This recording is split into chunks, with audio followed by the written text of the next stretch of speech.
Okay, we are recording. Good deal. All right, as always, I'm Brian Kynes, the creator of the Tales of Ulran campaign setting and storyline. We use Dungeons & Dragons 5th edition to tell our story, and the awesome folks that are joining me here on this Sunday are helping me write it one session at a time. Let's go ahead, and we don't have to go into characters and all that stuff now because people should know damn well who you are. Just go ahead and quickly introduce yourself and your character's name. We'll start over here with this fella, which is you, McGuffey. Oh, Dan McGuffey, and I'll be playing Bast and Dayhon. All right, let's go down below you. Jeremy? I'm Jeremy. I'll be running Brahmus and Mirk. Okay, let's go ahead and go to Rachel. Hi, I'm Rachel. I'll be playing Sylowen. Okay, Colby, go ahead. My name is Colby, and I'll be playing Kiltusk. Okay, Sean. I'm Sean, and I'll be playing the changeling Selene. Thank you. And Corey. Hello, I'm Corey, and I'll be playing Darius. Nice. Okay, guys, so I really like this because we're deep into the middle of the action scene in the movie here, which happens in D&D all the time. We literally have tons of things going on at once, which is real fun. It takes a bit of patience on everybody's part, but we get through it. The last time we played, and correct me if I'm wrong, Jeremy, Mirk had just got done helping with the Valkyrie's favor, what she asked of him. You had decided to go this alone because you didn't want to include Sylowen and possibly give her the same burden that you have. You didn't know how she would feel about that, so you took it on all by yourself and did very well. I think, would you end up doing like 115 points of damage in Something one like turn that. with just divine smite and jumping and oh my, and all kinds of shit. It was good, man. So once that was done and you had completed the goal that she had set for you there, you were thrust back into the inner sanctum of Brahmus. You find yourself rushing to the 3 stained glass windows that you know control this construct, and we talked about you shedding this great beacon of light from you that you had prepared, correct? Yep. Okay, and that was on the very front of the ship. Okay, as the battle was going, these Merrow, these merfolk were dropping. You guys had killed at least, I think, 4 of them. And we were getting ready to start the initiative turn up with Bast again. Now, since you guys had that fun, I would like to start this episode with Corey and give him a chance to get kind of caught up on some things that are going on with him. So, if everyone's okay with that, I'm going to go ahead and share screen, and I'm going to go to that. And like I say, Corey, we'll go as deep as this as we got to until you either wake up or shit gets real, sir. Okay? You prepared? Mm-hmm. Yep. All right, sounds good, man. Let me go ahead and get a couple things moving and motivating here, and then we will do this. Okay. Okay, so sharing screen now.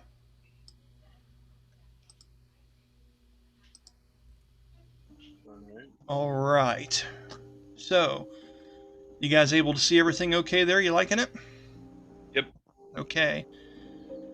So, now typically I'll ask you guys to kind of describe the last scene you were in, but since it's been a little bit for you, let me kind of help you recap here. And if I'm wrong about something, Corey, just set me straight, okay?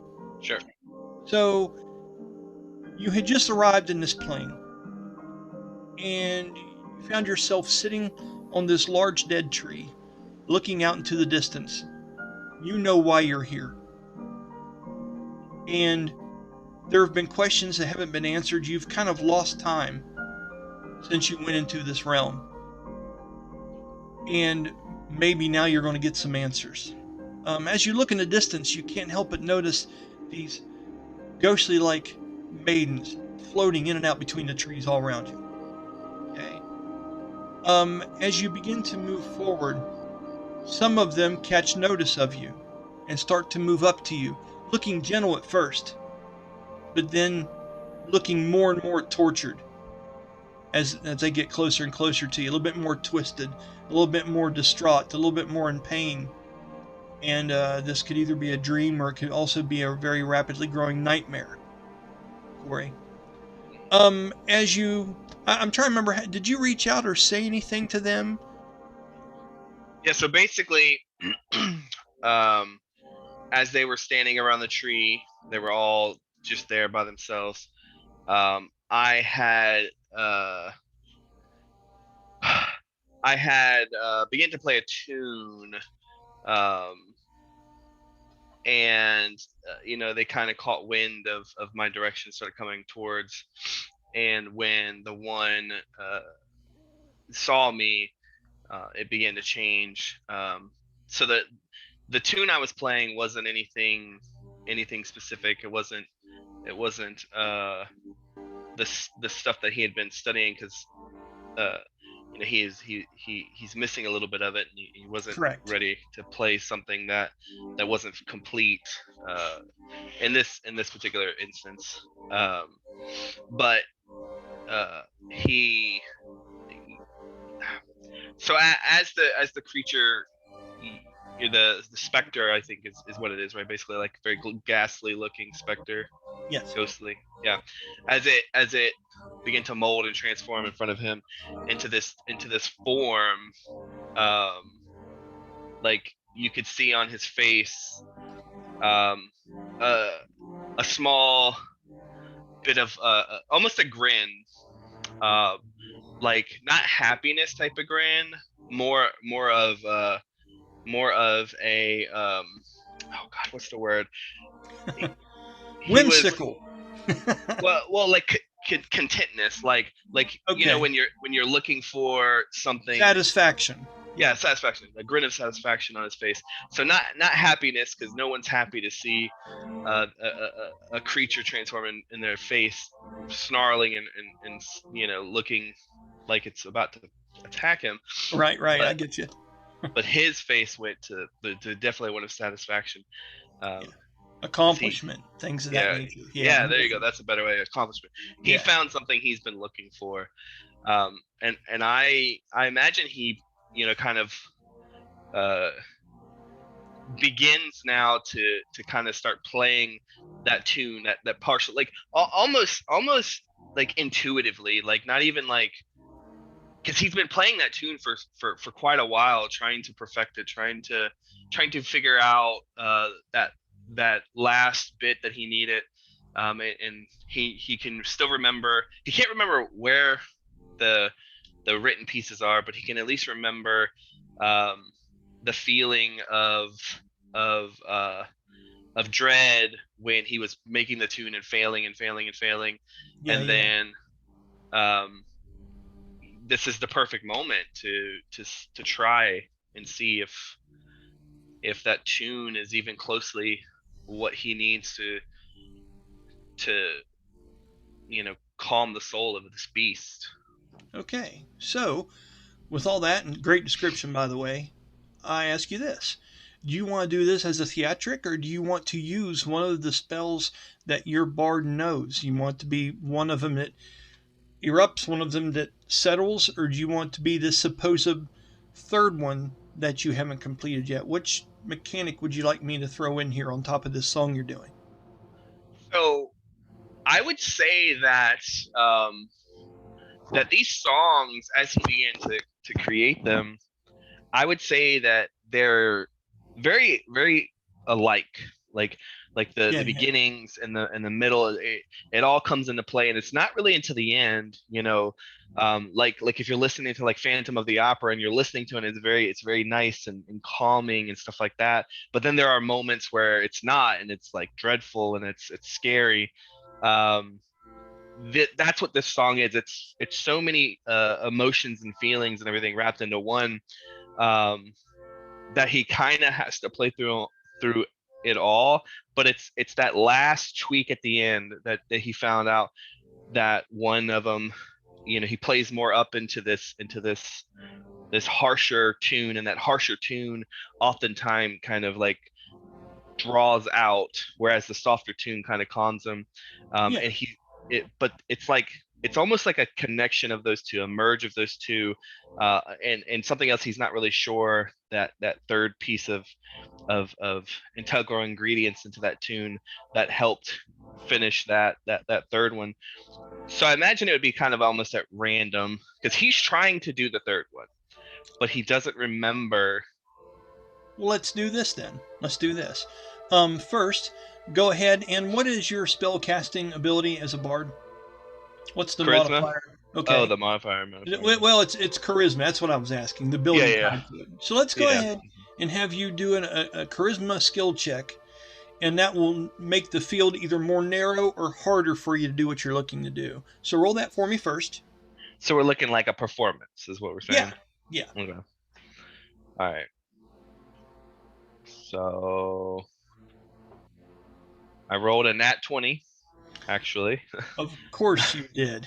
I'm gonna screenshot this too, because Dude, I it's was all like, good. "What?" You don't have, dude. If I've survived Danny McGuffey for years now, your 20 does not threaten me. It's perfectly fine. I It's all imagine, good. like, I imagined him like playing it, and then like dunk, like a freaking chord popping, but Yeah. not on a nat 20. It's so high pitched, like glass shatters and strings break. It's unworldly. It's unworldly. Yeah. So, as you do that, we're gonna do this then. I'm gonna really narrow this field for you. I'll let you roll this. I'm gonna say a 1 through 10 because of how well you rolled there. You're gonna be doing that song that invokes what you want to invoke. I don't want to tell too much in story. I want to leave you to do it. 11 through 15 is going to be the song that gets you fired up, and 16 through 20 is going to be the one that brings you down. Go ahead and roll a 1d20. Tell me what you get. It is a 7. Okay, so that's the one you want. That's the 1 through 10. So you are now performing the lament that you came here to perform. Okay? And as you pull this violin out and start wailing on it, and it sounds a bit similar like you discussed. As that happens, you hear the rustle of feathers flying all around you, but there are no birds to be seen. It's very strange. You can feel the wind off of him in this strange place, and things echo and linger here a little bit, especially like sometimes your inner thoughts will sometimes whisper out and become audible on the winds in this place, Corey. Okay? And if you remember correctly, and I do, you heard the one maiden that hadn't changed yet talking about, help me. And it was almost like a reverse sounding thing. And when that happens, you hear several different voices chime in all at once that start to kind of hum along and try to sing along with your song to a degree. It's almost like your mind is a part of this place. It's a very strange sensation. You didn't expect that, but what the hell would you expect in a place like this? You know what I mean? You're kind of jumping into this for love and to do it for the right reasons. So as that happens, several different birds materialize. Ravenous birds, carrion birds. Birds you know have something to do with the legend itself. And as they fly throughout the woodline and pass over several different of these maidens, you know in your heart, you know the legend, you know the story. There are 9 of them. You may not be able to see them all, but you know what's happened here. These birds seem to materialize and fly straight up these sheer cliffs. This cliff here is probably about 35 to 40 foot tall, although it's hard to tell from an aerial view. And on top of that, something comes into view as the birds all form and make one being become visible. And in the distance, you see Sormira, the sorceress, form. She has a cloak made of what looks like old, nasty, faded gray cloth with raven feathers woven into it around its borders. A dark, necrotic purple glow fills her eyes. Her skin is white. You can see veins, even from that far away. With your abilities, your eyes kind of focus in across the woods, and you're able to make out the form of her. At that moment, this lichen here in front of you, the claws growing out of it, you can see it wincing back from the pain of the transformation that you fear kind of yourself at some point. And as it stares at you, it doesn't take another step towards you. Not while you're performing the song. Not while there's a 20. They seem to be held at bay by it. What is it that you're doing, Corey? So if I remember reading correctly, so Darius, with the help of Bravadon, like knows the ingredients required for the remedy he's looking for specifically. Yep. And it is that of a tier of the sorceress, right? Correct. Right. So I would imagine that a physical symbol of her remorse for starting the curse to begin with is really Right. what it translates to. Right.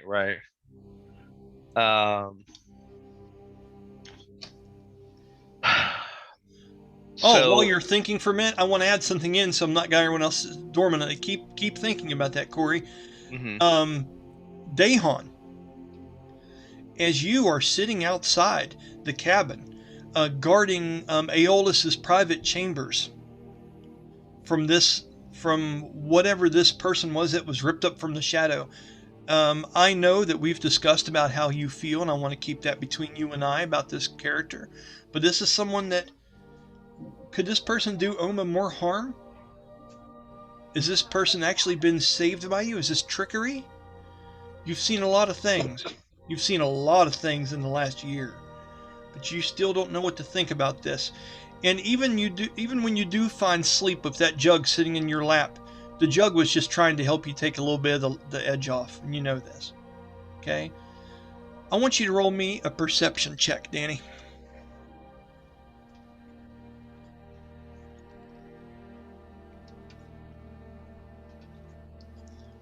The 21. I couldn't hear what you said. What was it? 21. 20. She fires away, sir. You wake and you feel your neck's a little sore where your chin kind of feels, you know, the way you fall asleep on a recliner when you drink Saturday nights. We all know this, Danny. Okay. So you wake up, your neck's a little sore, and you hear something coming through the doorway underneath of it. As the rain is pounding down the outside of the ship and you can hear the waves crashing along the outside, you're startled awake and you hear a deep, tenor-like voice poetically singing something in and out. The volume is very shaky.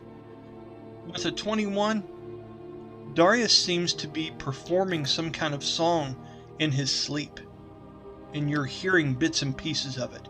What are you thinking and what do you do? He tries to listen to some of the words to see if he can pick up what it is, and he actually pushes the jug away, which you know how much of the jug he's actually had. Yeah, I do, yeah.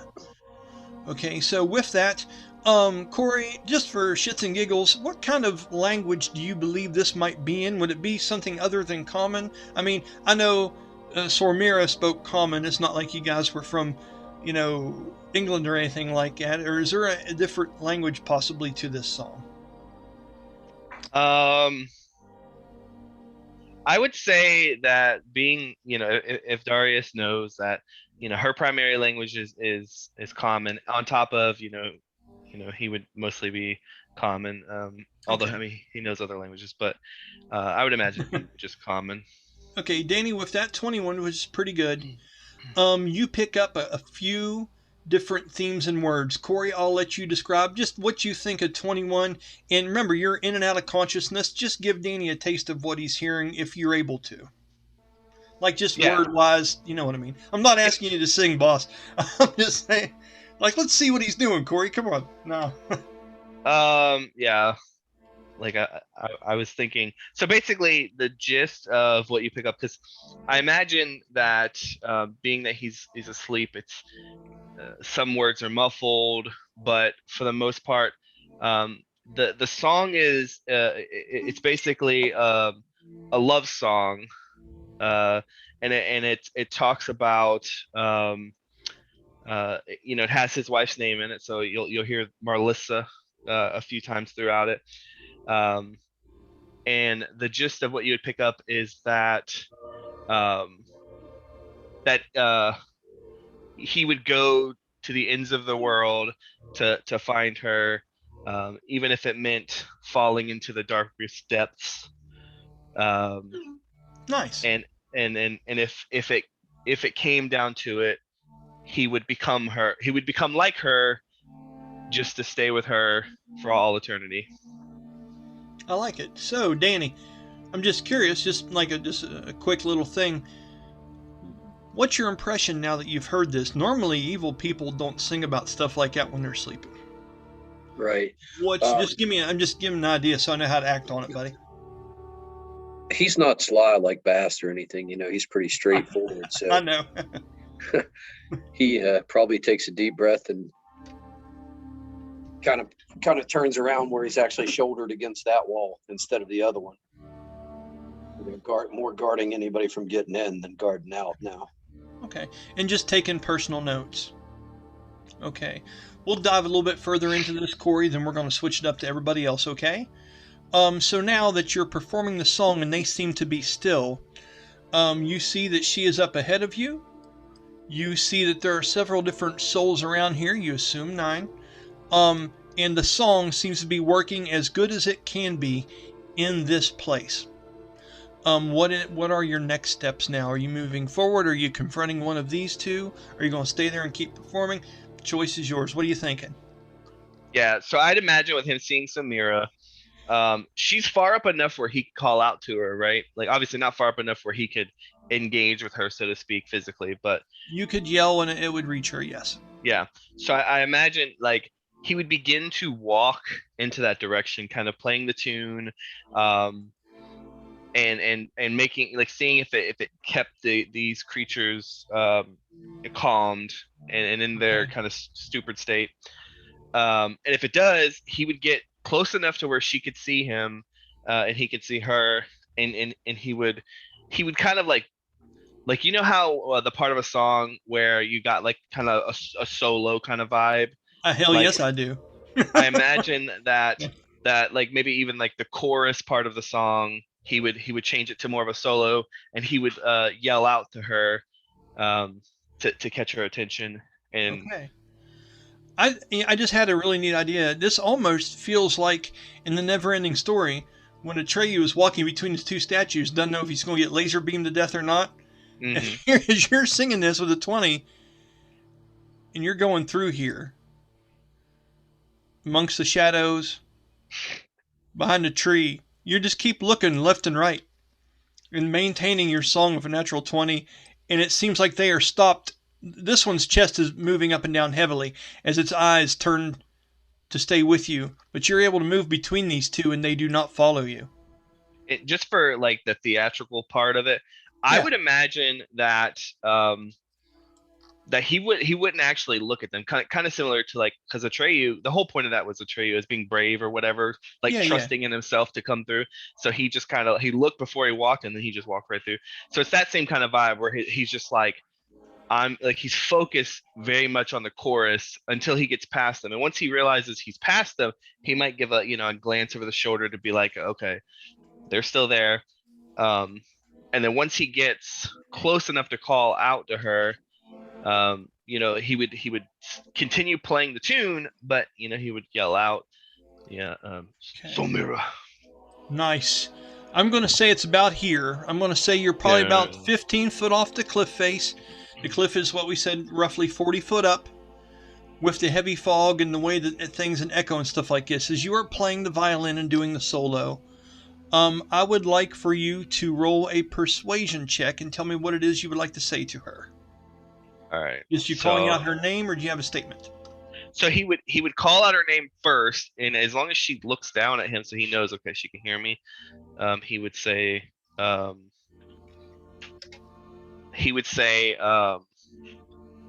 God, I'm having a brain fart since it's been 2 weeks. I'm forgetting. Well, I mean, and there's a lot there, so take your time. It's fine. Do you want me to give you a minute and come back to you, or are you good? But it's not what he's trying to say. I'm trying to remember how I did his voice, because I remember it wasn't like Batman, but it was kind of like. It was kind of like Batman, but it was a little bit more soft. It was whispered that way, but it wasn't as heavy as like, "Why do you want to kill me?" Yeah. So that's right, Sean. I'm an actor too, buddy. You just take notes, sir. Yeah, that's right. he would look up her and looking into his eyes, like it's almost like the like he's on the verge of tears, but holding back, and he's like, Sormira, I know you've been hurt before, but I ask that you listen to me once, just this once.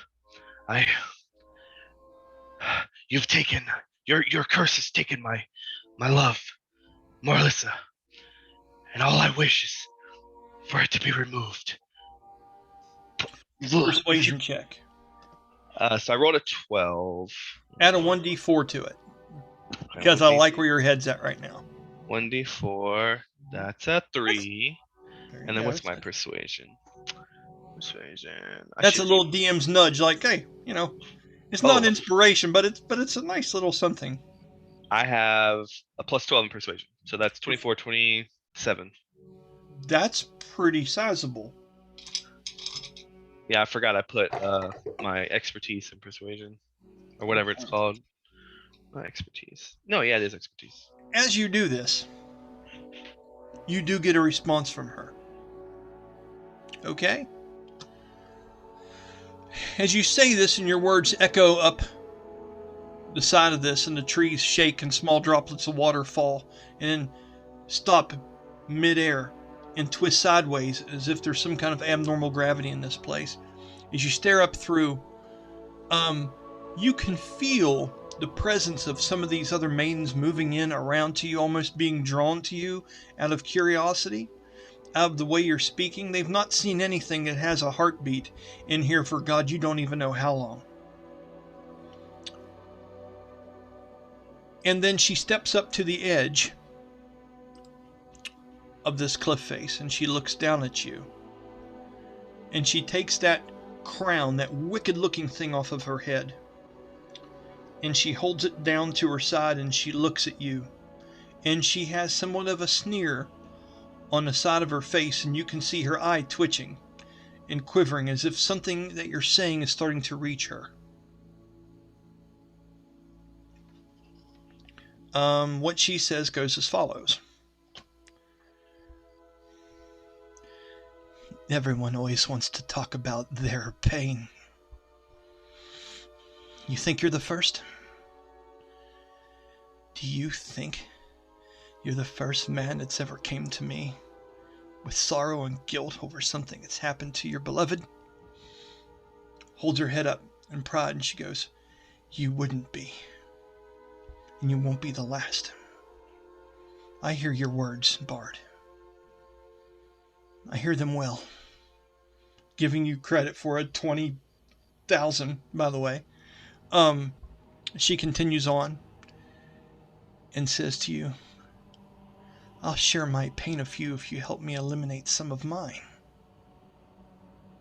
That at least sounds fair, right? So sing to the other women that have been hurt. Free me of their guilt and their souls, and so I might be able to feel again.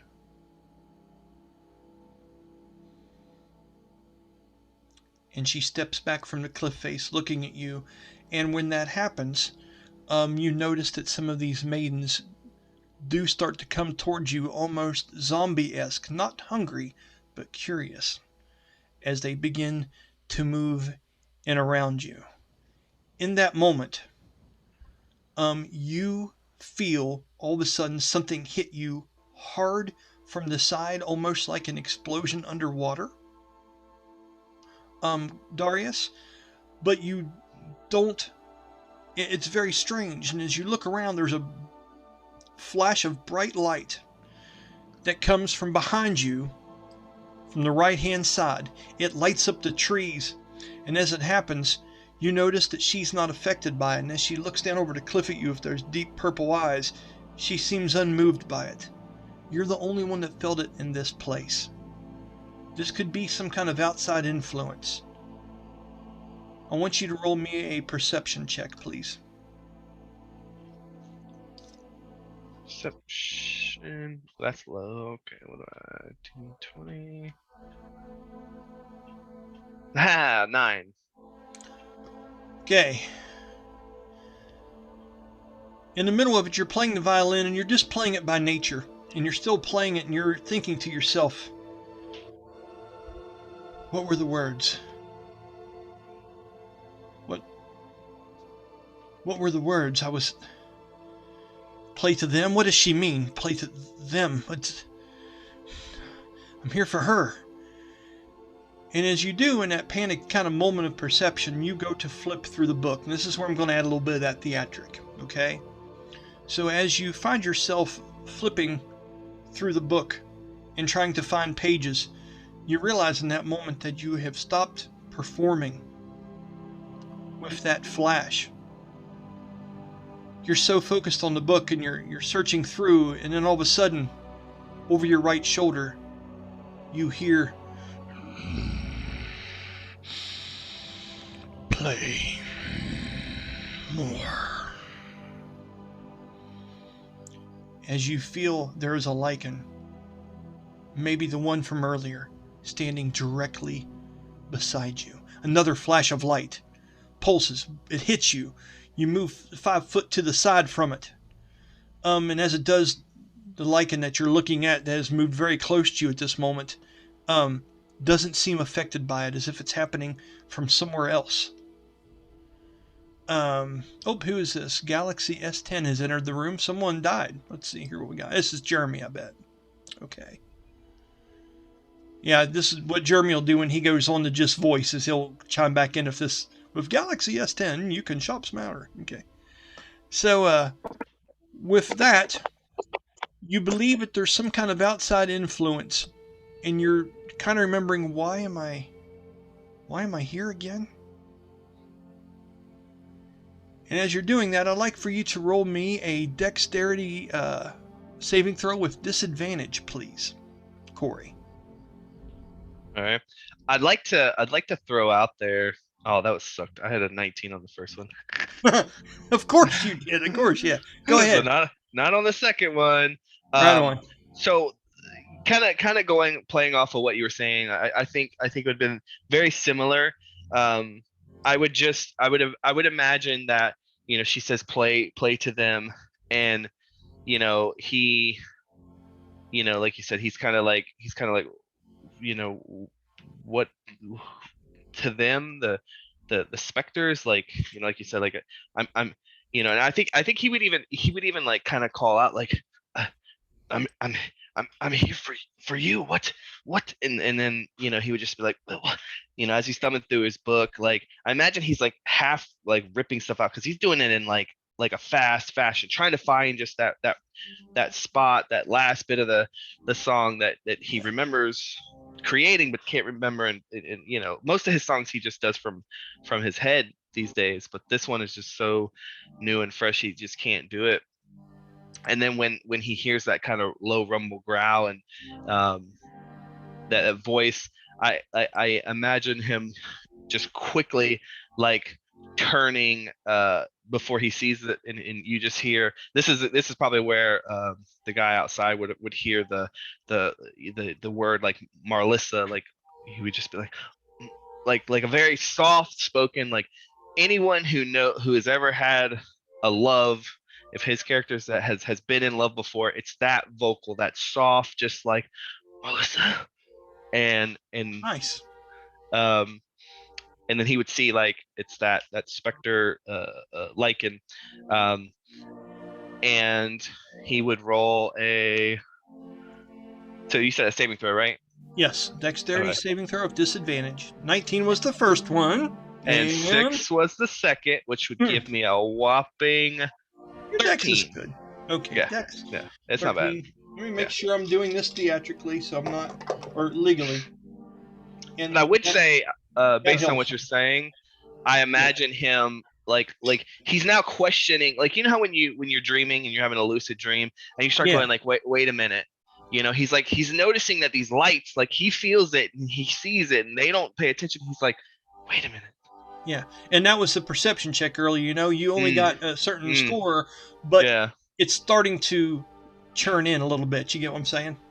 As Mhm. much as you'd like to be like, this is a dream, a 9 says Darius feels otherwise. yeah. So he's like questioning, like, wait a minute, what? Right. At that moment, back outside, Danny, as you hear more of this humming song, you see a blast of what kind of light was that, Selene, that you let go outside that portal window on last episode? What did that look like again? It was a Just large flash of red light. Okay, so correction, Darius, red light flashed through the woods. My bad, but you get the dust. I didn't see it enough to see it anyway. Okay, I cool. felt Okay. it. Oh. We can edit that shit, but that was it. And Danny, at that same moment, you see that light flash in from around the cabin side and out the portal windows from the hallway, through open doors and things like that. Now, as that happens, you hear things stir over there in Oma's room. I'm going to do this real quick just for theatrics, and I'll let you react how you want to. It sounds like Darius inside there is having some kind of mental struggle. And this flash comes from outside. You hear belt buckles and things and guns rattling against buckles and armor and things like that as Aeolus opens up the door and he's putting his hair up really quick. And mind you, we've already talked about the actor that plays Aeolus, and he looks over to you and he goes, "Stay here.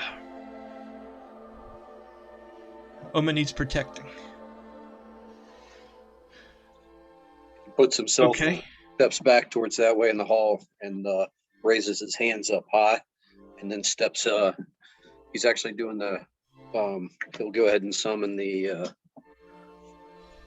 behemoth, and he'll do the third level of that where he's in the defensive stance. Okay, outstanding. And when we get to the graphic of that, if you end up coming into that, I'll bring that into play, okay? As Aeolus starts packing in pistols like some of the pirates do, they have them across their chest, and he's loading himself up, and he is starting to walk slowly towards the doorway where you hear different muffled voices from the other side, these underwater-like creatures. You've heard things like this before, but it's too muffled for you to be able to make it right out, Bash. They just sound stupid as hell. Just some weird sounding noises from a very rough aquatic. It's very strange, okay? As he gets ready to crack open the door, there is a blast of sonic sound that seems to encompass the whole outside of the ship. It comes screaming through, almost like it's right inside your ears. I would like for you to roll me a Constitution saving throw. And in that same moment, Corey, this flashing sound turns into this loud, echoing screech. 19. That's that actually saves. You're only going to take half damage and you're not stunned. You would take 4 points of sonic damage. Okay? You hear a blast of this from inside there as well, Darius, as the light is now accompanied by something else. As it screams through here, I need you to roll a Constitution saving throw while you're inside of this realm to see how you react in the dream. Darius, tell me what you get. Is that still at disadvantage or no? This is just Constitution straight up. Alright. Con +3. Aha! That's a nat 1. Okay, that actually helps me. It sucks for you, but it helps me with my narrative. Okay? So, as you're doing that, all of a sudden, you can barely hold on to the book as your hands go up, and you're trying to cover your ears inside the dream. And then all of a sudden it's darkness. You can feel your eyes rolling around the back of your eyelids. There are flashes of light. You're starting to wake up. And as that happens, you can see the Lycan's hand reach out and grab for the book and tear from it where you failed the dexterity saving throw. And it says to us, "Help us more. Help us." As you wake up from this, all of a sudden, you are in the cabin. You would take 8 points of sonic damage. Okay? From this, some kind of loud, it's almost like those Vietnam movies, war movies, where all you can hear is the high-pitched ringing, and everything seems like it's moving kind of slow motion in there. Darius, that's the best I could describe the aftermath of this rolling a nat 1. Okay? And it wasn't stunned, guys, it was dazed. There's a condition that we use, which is a generic form of stunned. Dazed just gives you half movement, and it gives you disadvantage on everything you do pretty much until you're able to roll better than that. Some martial arts moves do it, different things do it. You are dazed currently, Darius, and you're inside this place. Danny, roll me a perception check with advantage now that you have passed this and you are listening intently on the door. Nat 20. Nat 20. No shit. You hear him snap to consciousness inside. Do you say anything? You have the key on you. You know something's going on. This sonic attack has just happened. Aeolus. Sean, roll for Aeolus. I'd like to see how he did on that. 1d20, 1d8, please. Actually, 1d20, 1d6 for him.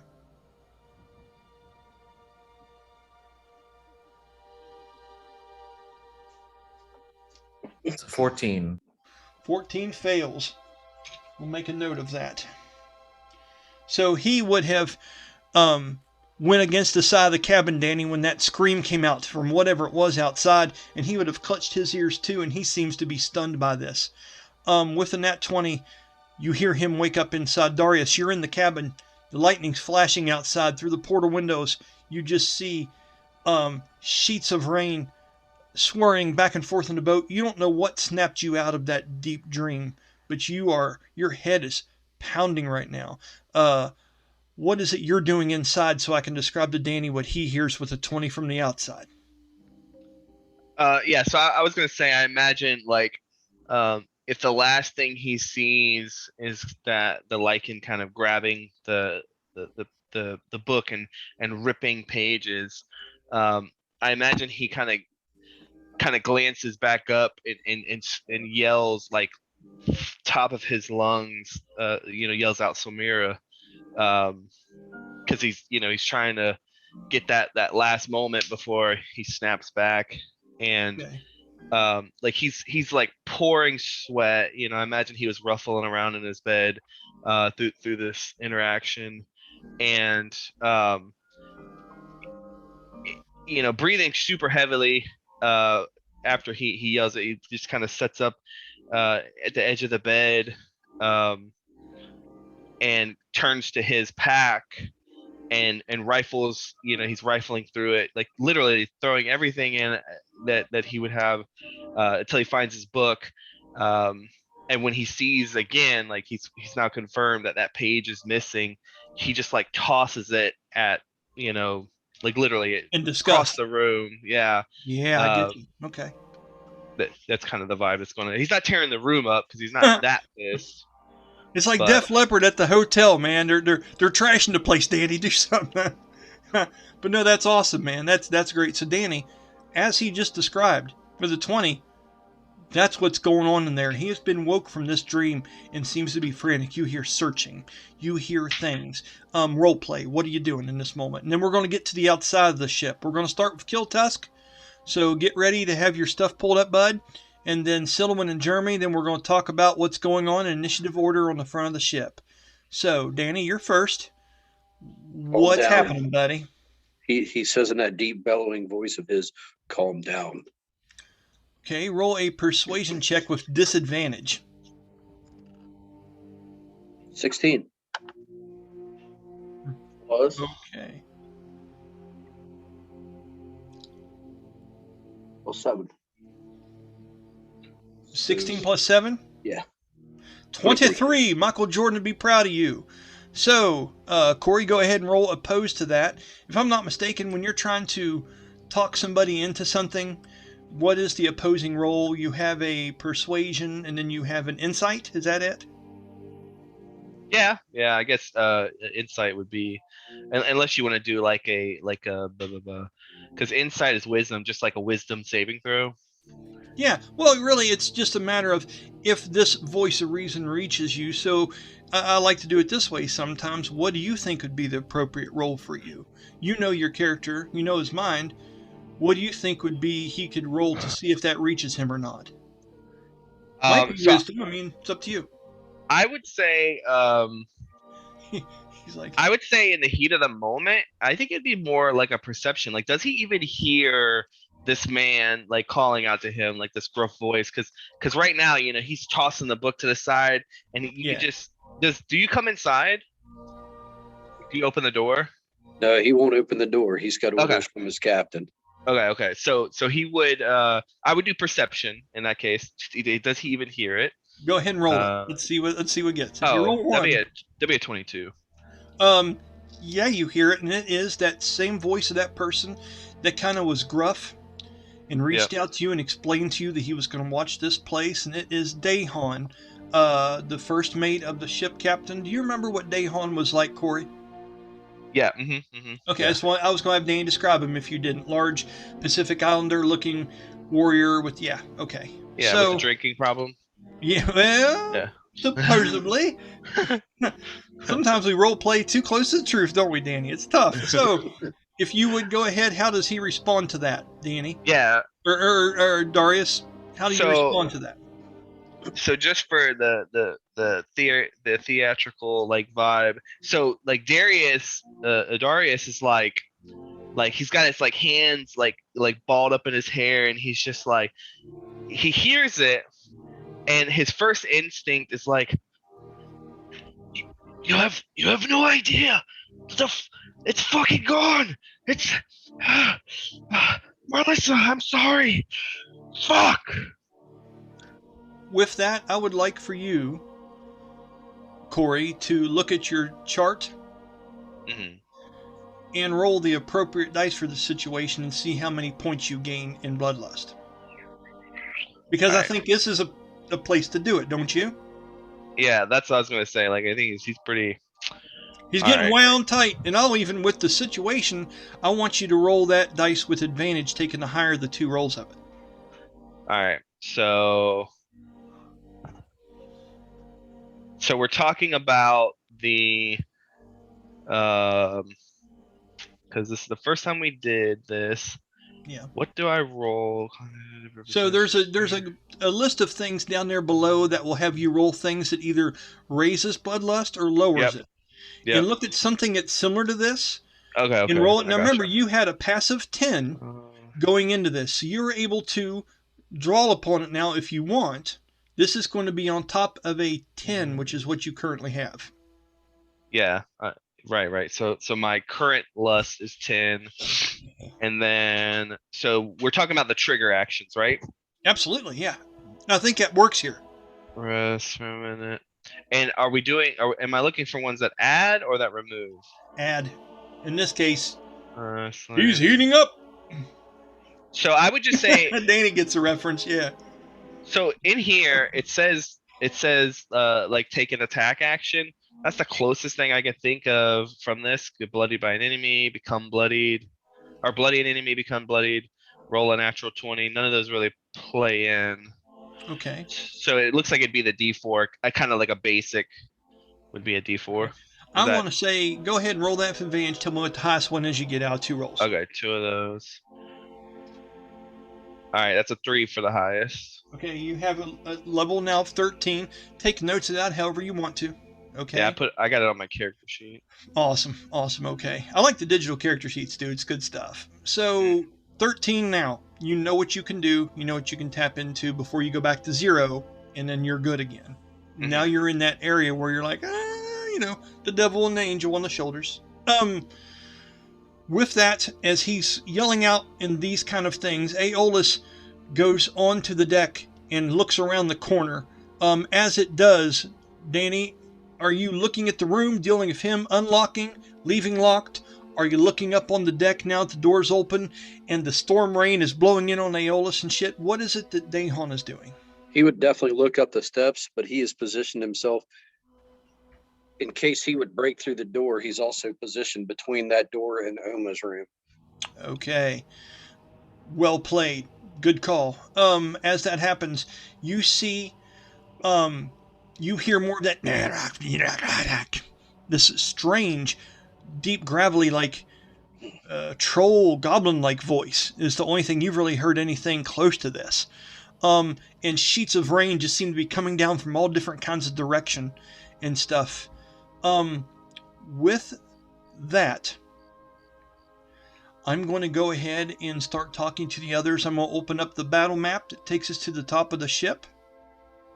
I want to go ahead and do some initiative rolls for you, Danny, and for you, Darius, and I'm going to get to you guys in this initiative order and talk about your reactions and what you're doing on your turn. If you're using movement to go up there, I'll give you guys interactions. It'll be like a movie scene going from floor to floor. It's about the best way I can think to handle this because this is all happening at the same time. Is everybody okay with this? Yep. Okay. I do have a question. Yeah, please, go ahead. I didn't realize I missed this. So if I roll a natural 20 at any point in time, then I have to do that bloodlust variable? I believe so. Okay, so I rolled one for that too when I rolled that natural 20 earlier. Okay, and mind you, and I think it's written pretty well. I really like the way it's done. I wish D&D had something like that for this. But now that I'm done patting myself on the back, I'm going to easily forget shit. Yeah. So if you can remind me, because I should have told you that, but I was just in the moment, didn't think of it and stuff. So do whatever you feel is appropriate, okay? All right. So for that moment, let's go ahead and switch up the tone here, maybe just a little bit.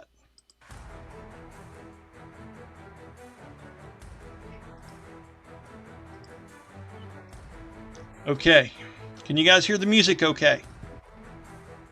Yeah. Nice. I'm going to talk to you first, Kiltusk. Okay? By the way, there's your new buddy. I redid the graphic for him.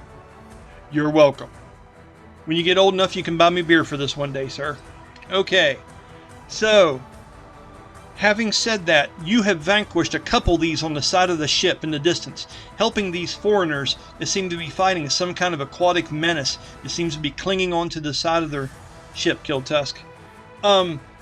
You are going to be later in the initiative round, but I want to get your mindset. Where are you at currently?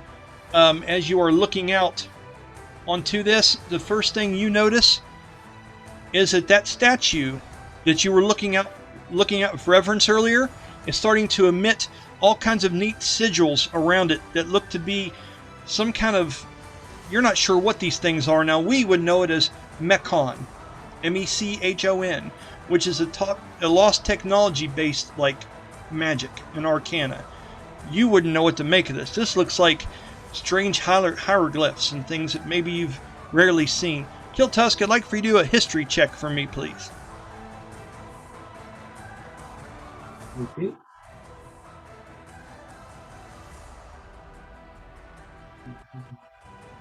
That'll be 20 in total. Nice. These look from a distance, because they're illuminating the sky around this construct, roughly like some of the carvings and stuff you've seen on similar statues in your homeland. Okay? What are your thoughts in a moment? Just quick wrap up of where your head's at and what you're thinking. There's probably, if he's thinking that it's like supposed to like show or like he recognizes as one of his deities, you probably might think that one of his first jobs might to protect his deity. Nice. Okay, cool. I'm going to work with that for you in a little bit moving forward. I'll try to use that as a little bit of input here. Okay, so moving on, Brahmus, You have just came back into existence. Now, Jeremy, if you can, give me a mic check. Let me know you're still there, boss. I'm here, buddy. Okay, cool. Are you able to see everything that's going on, buddy? Yep. Brahmus looks beautiful, man. It looks great. As you come to, you feel the heavy rain and things around you, and you are standing in the main lobby of this. What is the first thing that you're doing and looking around? And tell me your mindset before we get rolling. Having had the spell Daylight prepared for specifically this, like the second something happened, something felt threatening, what have you, Yeah. I would say he would snap back to the sounds of fighting and would turn to that and immediately just throw his finger up and point at a spot and cast Daylight on that spot. Okay, cool. All right. Just 60 foot, so kind of somewhere off in the distance from him turning around towards the fighting. Now, we talking about the shoreline or on the ship? On the ship. Okay, so, buddy, I'm going to move his hand around, and you tell me just about, where Selene is. You're able to take her in and see her. You see Sylowen has just came down here and vanquished one of these creatures that had a large water around it, a water spell, basses up in the crow's nest. Where are we thinking about casting this thing? That's all. You don't really see the big bad that's out in the water. How far is he from the cluster there, from Selene and Sylowen and all them? I'd say 5, 10, 15, 20, 25. Around 50 foot, 40, 50 foot. Yeah. He's going to cast Daylight centered on them. Okay, let's go ahead and get that in here then. All right, so just 1 second, sir. Let's go airbrush. Let's put a new layer in. Okay, Daylight. It's a 60 foot sphere. A 60-foot sphere? Yep. You've lost your damn mind. You're out of bounds, sir. You're out of bounds. Okay, airbrush. Let's go bright. Let's go white on this bad boy, shall we? Let's go brush size. Okay, and let's go density. Brian can change the time of day on his map on a whim. All day. Hold on for a minute. Hear me get this exactly how I want it. And then we're going to add this right in here, buddy. No texture. All right. There we got it. Now let's resize this bad boy.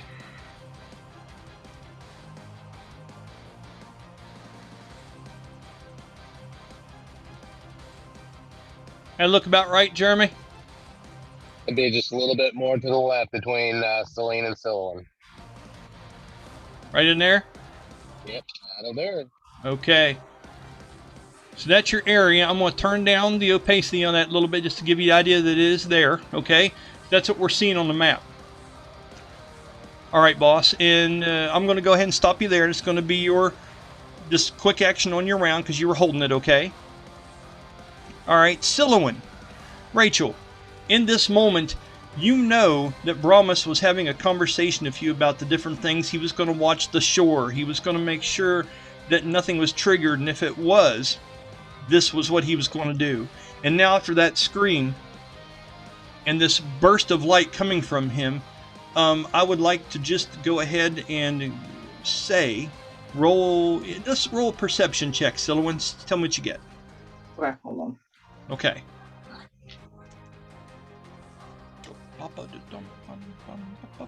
Well, that's a 4. Okay. With a 4, let me decide how to dumb this down a little bit. Oh gosh. You know that this is by the hand of Brahmus. But with a 4, you don't think to look to see where he's at. You don't think about any of the other things. I'm not going to overcomplicate this. You just know that there's a big bright flash of light and it must have been him. Okay?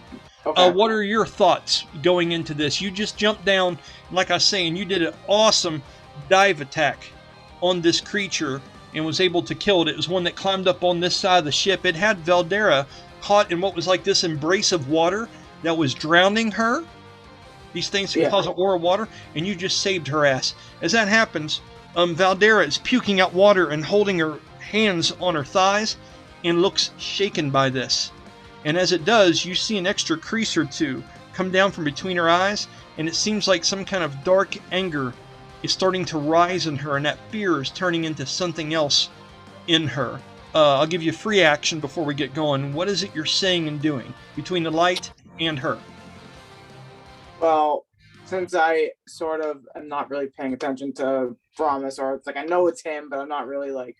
I go over to Valdara and I sort of like I go near her, but not like too close because it seems like she's gonna like burst into anger. I'm like, just out of like, concern. I'm like, are you okay? Okay. As she says that, she spits up a little bit more water and she looks up to you and she wipes the side of her face off and she looks up around like she's looking for Bastille maybe. And she's looking around and she grabs her sword up. She goes, worry about me when this is over. And she takes her sword and gets ready and she's looking over the railing of the ship now. Okay, that's the moment there. With that, let's go ahead and talk about Selene. This light has just went off in the middle of the place. Roll me a perception check, please.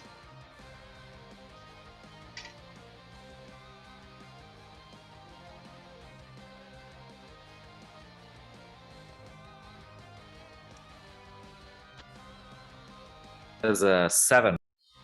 Okay, you also are completely dumbfounded as to where this light could have been, or where it could have came from, but you know it's happening, and boom. And it's interesting because used to, the bright light like this would have bothered you quite a bit more, Selene, but with the new path and the new kind of things you've been taking on a little bit, you naturally don't feel yourself squint as much as maybe you would have at one point. Almost that the light is more of a part in your natural element than it had been just a day ago. Okay? With that, what are you thinking and what are you looking for in this moment as you don't think the fight's over? And you actually got a look at the big bad out there, didn't you, at one point? Yeah, briefly. Okay, and I'll go ahead and scroll to that because I don't think Corey was here for that. Well, let's not do that. That would be silly. Let's go ahead and do this, yeah. Good question while you're doing that. Sorry. Go ahead. Question while you're doing that. Is Valdara still poisoned? Yes. Oh, did you actually successfully heal her the last time?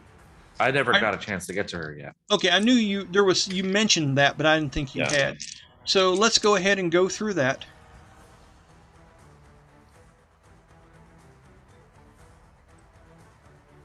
Is this something you have to touch, or is this something you can... Yeah, so Selene will get within melee range of Valdara. Okay. And mind you, I'm just giving you guys these little bit of free actions because the light explosion and some things that have happened has bought you a moment of time here. Okay? So we're going to role play through that. Selene, as you go up, by the way, I love that picture, dude. That is cool, Sean. Okay, as you do, you are up here between Valdara and Sylowen, and you're seeing her starting to grab her sword and looking over the side of the ship. As you know, there is a creature down here under the water. As Selene goes up to Valdara, how did she get poisoned? She was stabbed in the side or something like that? One of these things had thrown a spear that had poison on it, and it had affected her. Where did it hit her? Just generally. Left leg. Left leg? Okay. Left leg. Selene will go up to Valdara. She took an elbow to the knee. So Selene will kind of like slide over to her. And as you do, you see like yellow or bright yellow sigils appear on her right hand. And she spends 2 key points to use her Hand of Healing technique.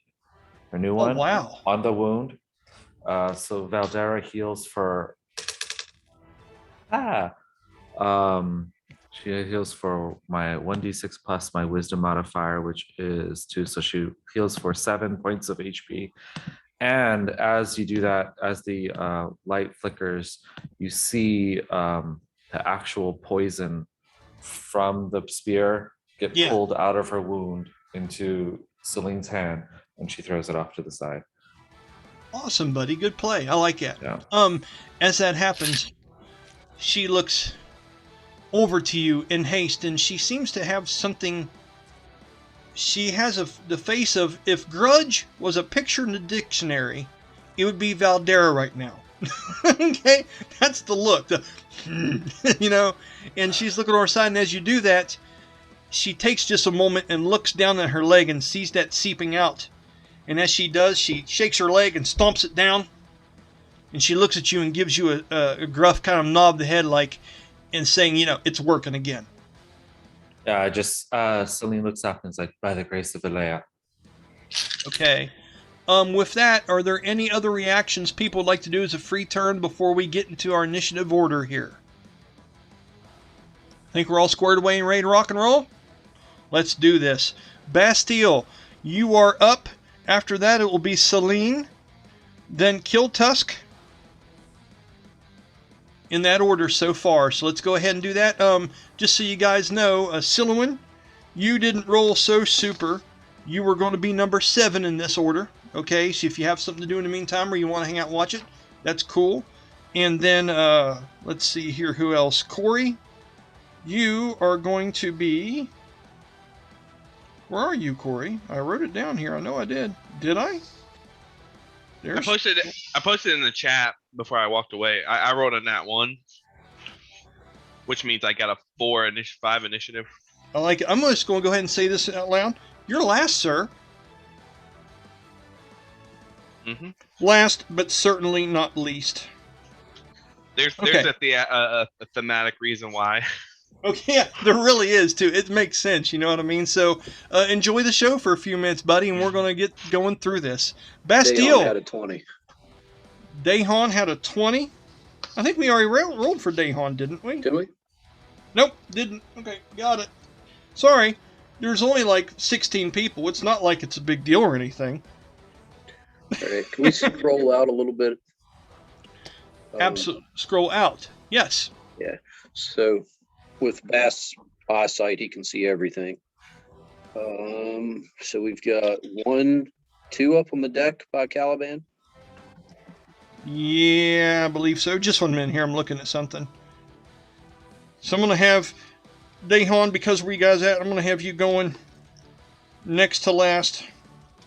And then I'm going to have Darius going the last. And then we'll start back over, okay? So where would you like me to move this to you, buddy, so you can see what you need to see? All right, so I'd like to see the 2 that are by Caliban real quick. Okay.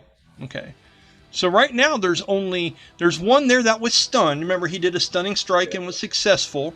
And then there was another one here that brought up the water aura. This one is untouched as of the moment. He is pure, Danny. And he's got the water wall up him. Blocky graphics brought by yours truly. Thank you very much. And so, all right, you arcane phenom, you still have mirror image up. Do you have record of the ones that were gone and where you're at with that still? Yeah, he still got them all because it was initial. Nothing struck at him yet. I like it. What would you like to do, buddy? Well, we've got 3 that are coming up on deck. Those are probably pretty well handled. Now, you remember, you had this loud sound coming from out in the ocean. I said you could see a shadowy image. And I'll do that graphic again, just so you guys can kind of remember. As the lightning flashed, the image shone itself for a second, and then went back into darkness as the waves and the heavy rain kind of take away from it. Okay? And also just because I like doing that and it's cool. So, having said all that fun stuff, you've got him out there. You've got one they knocked over in the water. Okay? You don't know if there's more out there or not. You have no idea, guys. Now, you're up there, but if you want to take some time to look around, you can, or you can just act, Danny. Your ball, sir. All right, well, I'm going to take the one out. So how far am I from that one that's by Caliban? Okay, so with that, let me bring up the grid real quick. Oh, it's magical. Okay, so let's say, let's go 5... 10, 15, 20, 25, 20, hold on, 5, 10, 15, 20, 25. Now it's 25 foot from the bottom of this. But remember, You're up in these masts, and did we decide on 30-foot tall or 40-foot tall? I'll Can let you anyone make the remember? decision. Let's roll it. Because, I mean, it's a pretty damn good sized airship. I'm just trying to be realistic. Basketball goal is 10 foot tall. And people that work on ships are watching this video going, Brian, you suck. I'm thinking it's got to be at least 40 or 50 foot. Okay. So I'm going to say the basket's at 40, and normally the mast goes up through them a little bit further, and you kind of have to walk around it. You know what I'm saying? So we're going to say you're at 40 foot up. So 25 foot out, 40 foot up. So at the angle of that, I'm going to say 40 foot, drawing a line because that's DM math and it works. All right, so I'm gonna Misty Step straight out over top of him. How far up above him are you going to be? I'm gonna level with where I am. So you said 40 feet? Oh, you suck. Yes, I did. You suck. I believe you have a graphic for what is about to happen. I believe I do. Now I get to add that to the mirror image graphic, correct? Yeah. So this just looks spectacularly ridiculous and overpowered, but I like it. So here's what we see. Danny appears roughly 35 foot above a 5 foot tall merfolk. Whatever. Because that's what aquatic enemies sound like. And as he pulls both daggers out and begins to descend, this is what we see. As it looks like two daggers with radiant energy pull around in the spirit of almost like a, you know, I wouldn't say everyone sees that. That's more just for your imagination, Danny. But they would see the two radiant daggers getting ready to come down and fall with you as you're doing this clusterfuck of a thing to this poor, helpless, defenseless little sea creature. So with that, let me go ahead and put Caliban's fist away because he, he's already done that. It's done. Bam. Okay. Go ahead, Danny, and roll the rolls and do all your fun stuff, and I'll tell you what happens. 19 on one, and so because of advantage, 19 on one and 18 on the other. Well, hold on. I want to roll something. If he gets a natural pretty high score on a perception check, he might have seen you up there above him. I don't know, but we'll see. Plus 16 on each of those. Yeah, with a 4, you're a ghost, sir. You're a ghost. All right, so the total is 35 to hit with the left dagger and 30 to hit with the right dagger. Those are both breaching shots. Those will not have any armor reduction and do straight damage to the creature. Go ahead and roll your damage and let me know what the total is and what it looks like, and then we'll move on to the next thing. Okay, so make this easier. I'm going to add it this way. So, you want me to call some satellites, get them hook up for you? 11.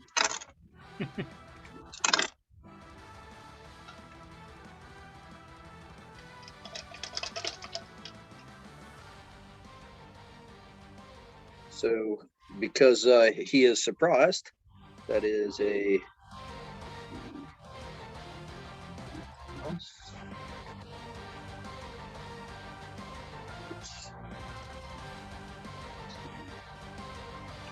If any of you guys are looking for a retirement job, we just need someone to roll dice and calculate for Danny. Just part-time gig, probably right, every Sunday, pays $5 an hour.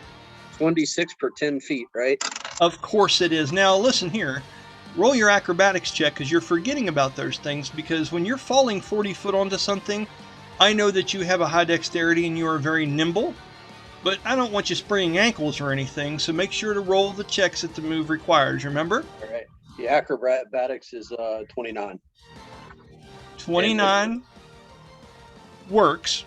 Especially with his feet, because of the DC going down. I get it. I get it. Okay, go ahead. I just want to make sure you didn't fall and slip and shit when you were performing this. So go ahead. 10 more. 74 points of damage. Total. Yep.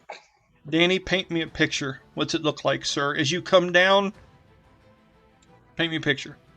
So what you see is he's standing there and then mist forms and he's gone. And mist forms above this thing up in the, which is almost impossible to see because it's in that rain. And the next thing you know, gravity takes hold and you see him with his everything tucked in tight. And right before he gets there with his cloak billowing out, he comes out and drives both of them into its shoulder blades. And because it's dead, it doesn't need to roll the rest of that stuff, but he drives it all the way to the ground and then looks around real quick and then summons Steelbeak. Okay, is a bonus action? Yep. Okay, so you're going to see this character fade out as you land, and that water wall that it had up around it disperses. It's almost like someone picked a glass up off the counter that was holding water, and a wave of water just kind of spreads out over the sides of the ship. Actually, Okay. wait. I forgot I have more attacks per round than I did before. Or actually, I have a... Now that took 2, and how many feet of your movement? Well, I guess we could call the fall my movement, so... Correct, and you used 1 bonus action to do the Misty Step. Right. And because of your feat, you get 1 extra bonus action to do certain things with, which is how you're calling this up. So I'm going to say you fall, you've stabbed into it, you've killed it, you've got a stunned one right beside you. So if you have the extra attack, you can do that or whatever you'd like to do. Paint me a picture. Go ahead. I am going to use the... So he has 7 every 2 now. So the last round he used 3, which means he has 4 this time. So I have 2 attacks. And I also have swift attacker feat. If you want to use it, you can. So I'm going to see if I can beat that DC and pull off a combo attack and do a 4/ combo on him out of that. Go ahead. So first one to hit is a 28. 28 hits and breaches this creature, as they only have a certain amount of armor on them. They're only somewhat protected by crustaceans and critters. 28, so the next one's +1, so that's 26. That one hits but does not breach. All right, and so I got to beat a DC of 10, which I did for swift attacker. You know what? So, which means he gets the next one, and that would be a 20. 20 misses. Well then. Oh no, not on this one. It's stunned. That hits. Right. That hits. Sweet. So then that gives me the bonus action for the finisher, which is rolled with advantage, and that sucks on both of them with advantage and the extra 2 or 3. 19, 22. 22 hits and breaches. So go ahead and roll me some damage there real quick and total that up and tell me what you've got all together as you come through him with a flurry and using swift attacker and being successful as you're attacking this stunned creature. 12, and then the last one is 18, and then +6 for each of those, so 24, 18 and 24.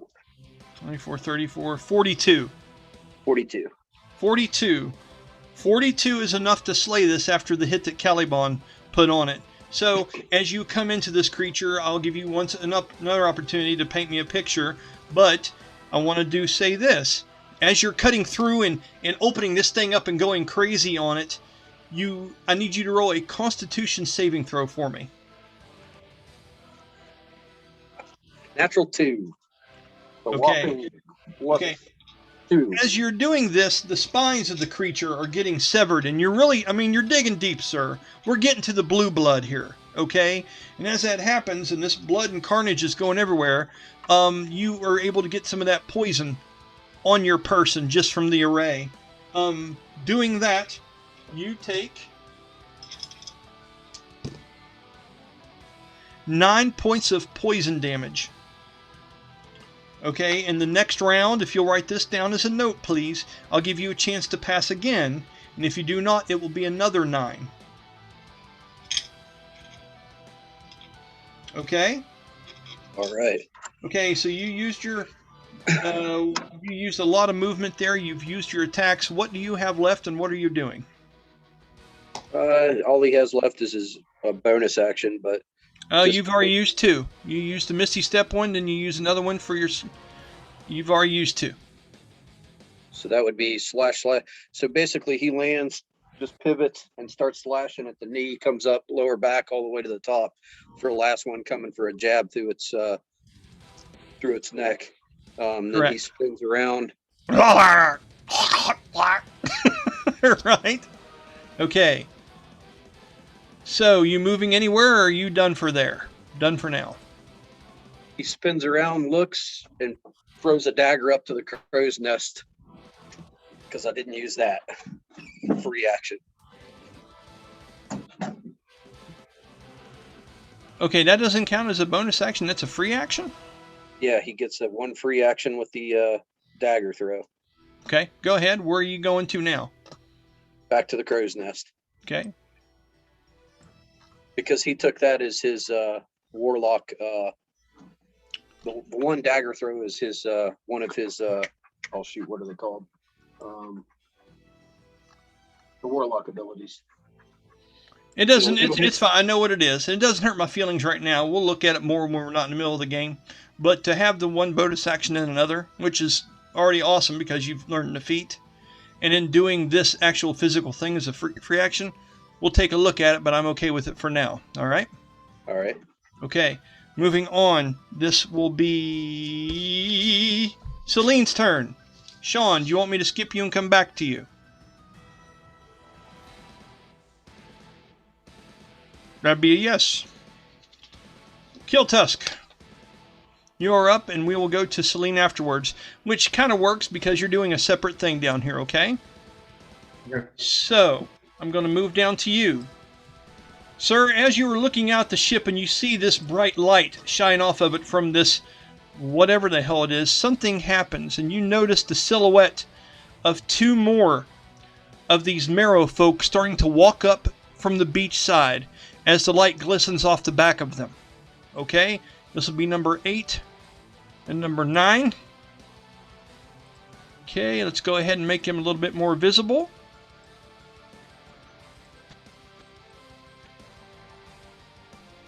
As they are starting to approach from the bank, and they are only 5, 10, 15, 20, 25, 30 foot away from you, sir. It is your turn, and you see them. What is it that you would like to do on your turn, Kiltusk?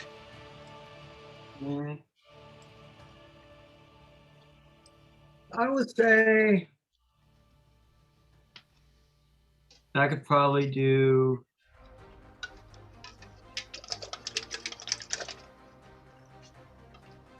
Next one up after Kiltusk is going to be Brahmus, Jeremy, followed by Valdara, Dayhon, Caliban. We're going to do some rolls for the NPCs, and the next person up after the NPCs goes is going to be Sylowen, Rachel. So start giving it some thought, okay, young lady? Great. All right. Kiltusk, what are you doing? I think I might use dual shot on these two. Dual shot. I like it. Okay, so you know how dual shot works. Why don't you go ahead and go through the mechanics of that to make sure you can pull it off. Do you remember how? Yes. Okay. Well, let's These do are it, within man. 5 feet of each other, right? They are within 5 foot of each other, yes. And I've done Okay. an amazing thing for you because I have dual shot as a graphic now. Yes, because it's cool and your DM loves you.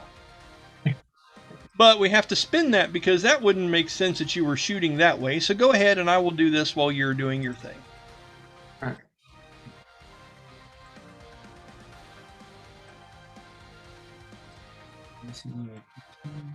Okay, attempting the dual shot.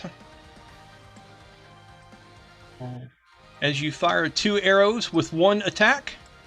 And going for 2 creatures within 5 foot of each other works pretty good, sir. I'm not going to lie about it. Total of 19. 19. Just 1 second here. That was for the DC. Okay, the DC passes. Now, did you beat it by 5 and get an extra D6 on that? No, since the DC total ended up being 19, I am 1 short of beating that by 5. Okay. So, but you were able to pull off the strength, or you're able to do the shot though, but you didn't surpass the DC by 5. Yes. Okay, awesome. So go ahead and roll me 2 attack rolls. They will count as 1 attack, 1 time a turn, as your dual shot, and tell me what your attacks are for both of these, as they only count for 1 attack. Okay.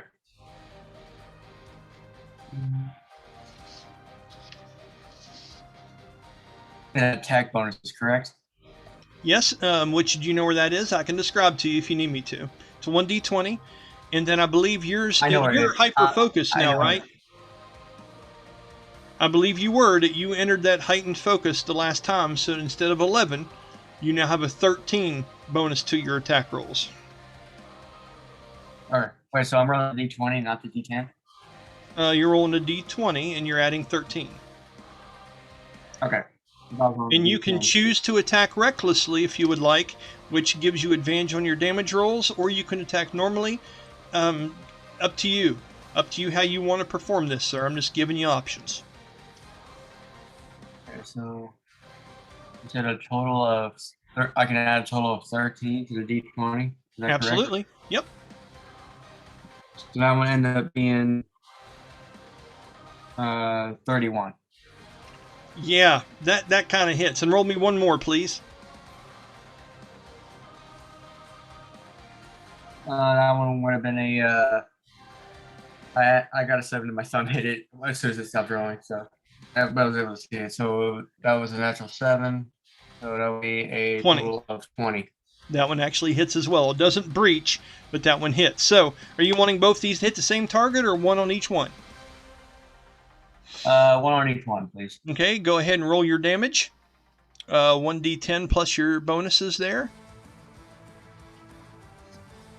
Okay, so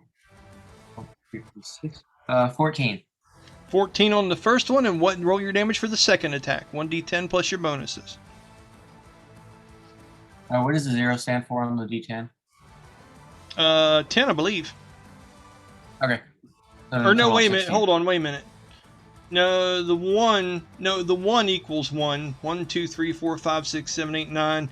And the 0, I believe, equals 10. Is that correct, everybody? I believe that's the case, yeah. So that's a 10, sir. Okay, so then 16. Nicely done. You pepper both of those with shots, number 8 and number 9, both. That is 1 attack. That's the only time you can do it per turn. What are you doing next? So there was one that did not breach, correct? Correct. And that would be the one on number 8. And you saw that the arrow did go through and did find purchase, but the damage was reduced by an unknown amount because I'm the DM and I have secrets. Okay. So,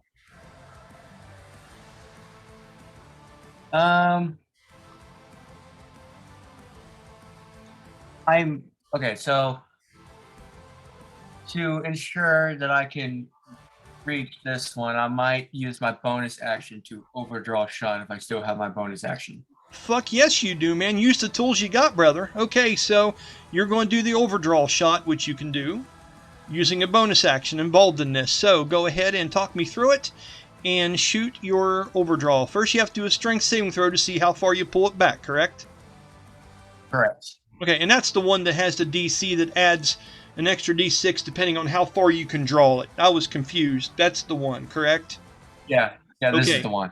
Roll your... Yeah, the regular one is 10. If I succeed by 5, every time I succeed by 5, I get a bonus of 1d6.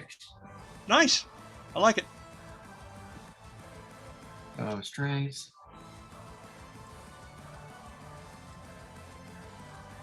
That'll be a 7. You are not able to do the overdraw shot. You will be making this shot with disadvantage, and it will do normal damage. As you go to pull back and shoot it, it's either the rain coming down, maybe you're intimidated, maybe it's just your little green, but something didn't work out right. Go ahead and shoot your shot, sir. Okay. And this one will be, and this is just the plus 13, right? Yes, and is this at number 8 or 9? Why Nine which is one did not breach? the one you did not breach was number 8. The number 8. Get it. You Okay, also have so- weapon specialization. You can add a 1d4 to this once per turn. So you say what? So what is it? Well, you roll One per- 13 plus 1d20. Let's see what you get. Okay, so the first one was a total of 20.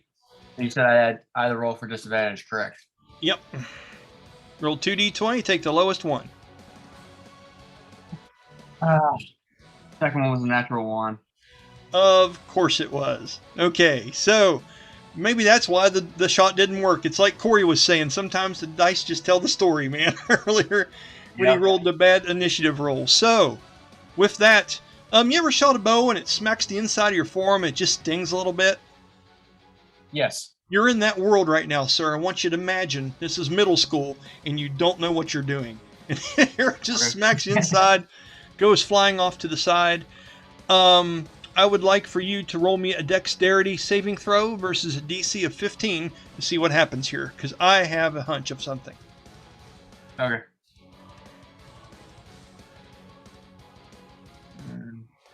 19. Oh yeah, you're good. Okay, the bow did not flip out of your hand, and you did not drop arrows and things of that nature. You're able to maintain, although one sucked pretty hard. Okay, with that, you've used your attacks, you've used your bonus action, you have movement and all other kinds of things. What would you like to do? And then you get to tell me briefly what your creature is doing, because it goes on your same initiative turn, or your beast, I should say. So And then we'll move on. I want to say, all right. So those two will be coming at me, correct? Yeah, it looks like they're hungry. Okay. Yeah. So I might just stay where I am and hold the position and prevent them from try to get them deeper into the island if that's what their goal is. Okay, so having said that, you're going to go ahead and hold your action. What would you like to have Loki do for you? How? So you said these creatures are less than 60 feet away from me, correct? Correct. Okay. And he has 60 foot as his regular movement because he is a land-striding fool, sir. Mm-hmm. So then,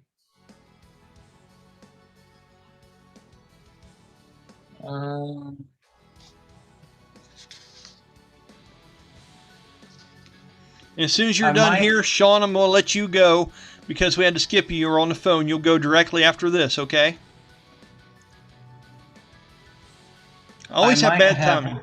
Go ahead, buddy. I'm sorry. Go ahead. I'm going to have Loki charge at number 8 because you notice I was having trouble fighting him. Okay. And I will roll. You want to command him with a free action, or do you want me to do the random 1d4 roll to see what he does?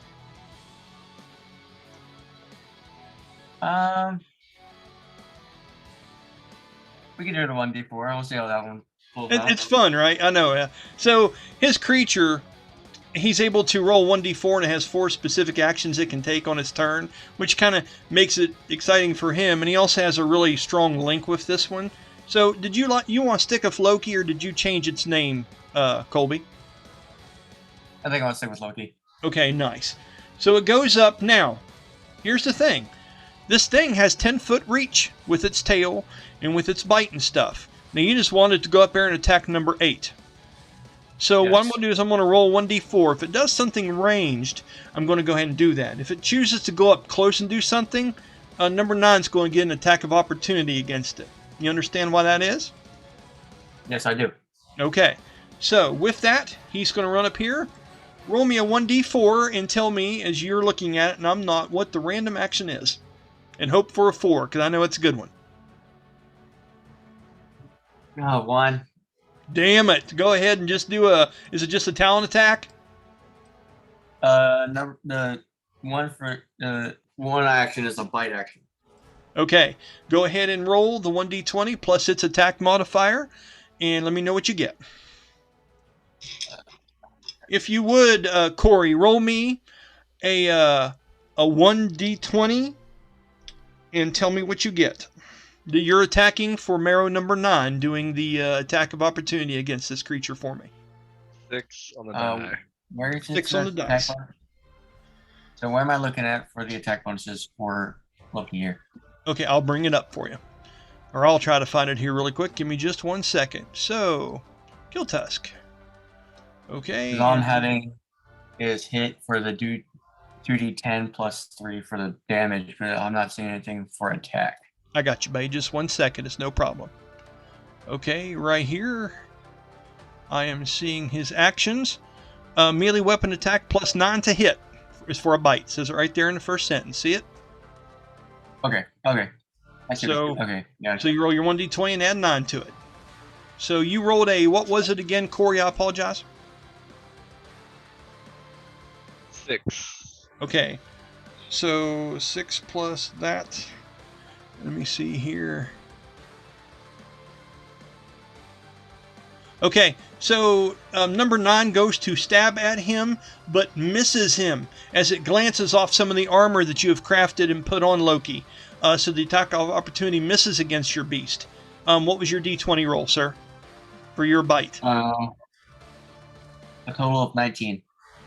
A 19 hits, but it does not breach. Go ahead and roll bite damage, please.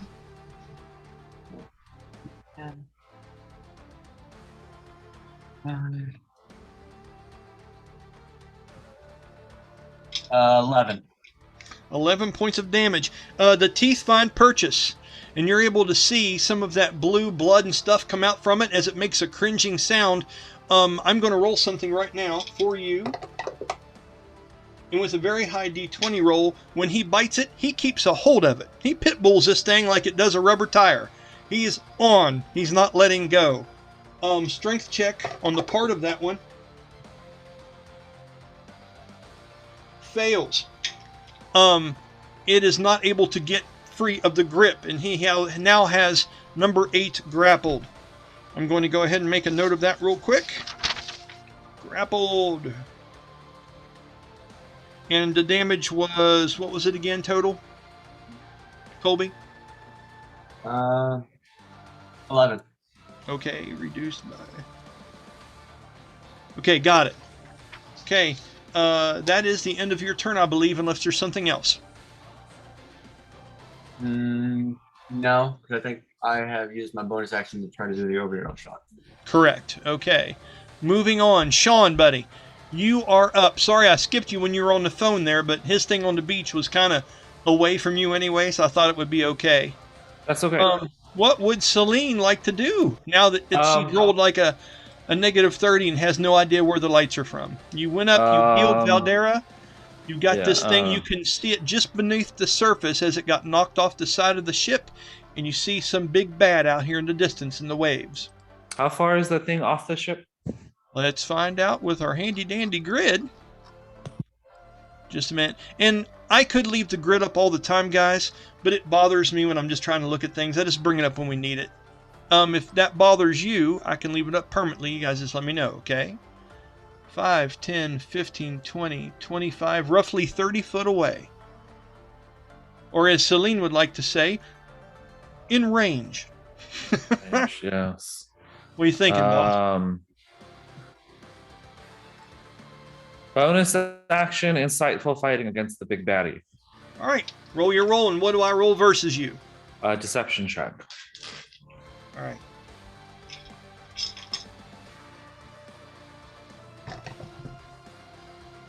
Ooh. Big Baddie didn't do so good. I rolled a natural 2. What'd you get, Sean?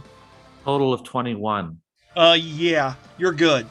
I am deceived. Now, I don't know how I'm deceived, so would you care to explain it's just it to me? No, it's just basically you're trying to hide your intentions from me. I'm trying to perceive what you're trying to do, or at least guess at what your next move And that's is. the theory. So you're looking out and you're able to judge and look around, and So you're basically able to figure out my next move. Or basically it allows me to shoot you with sneak attack every turn. Now, do I get to roll versus that again at every turn, or is it just once you do it, it's no, constant? it's that till for a minute, or until I use it against another creature. Okay, so with this ability, every attack is a sneak attack or just one around? No, just the first one. Just the first shot that hits gets sneak attack. That means I don't have to have advantage or anybody within 5 feet of it or anything like that. Okay, okay. For entertainment purposes, I'd like for you to roll me a 1d4. I got a 3. Okay, for flavor purposes, because things change from moment to moment and tactics change, I'm going to give you that for 3 turns. And then starting on the 4th one, you're going to have to do another one of those competitions with it to see if things have changed and altered. Okay. That makes sense to me, and I hope you know I'm not trying to screw you over. I'm just trying to keep things fluid. Does that make sense to everybody? Why I would do something like that? Hands up for yes. Stare at me and say nothing for no. So we got to, okay. I'm looking at Corey like, do something, dude. Come on. What are you doing? All right. So moving forward, you have figured out this thing's workings. Now you've got this one here. You've got that one over there. And you see that Bastille has dispatched this one behind you. What are you doing, sir? She's going to pull out Duncan and fire an armor-piercing round at the far one. Okay, mark it off of your list that you've used it, and roll me an attack roll, please.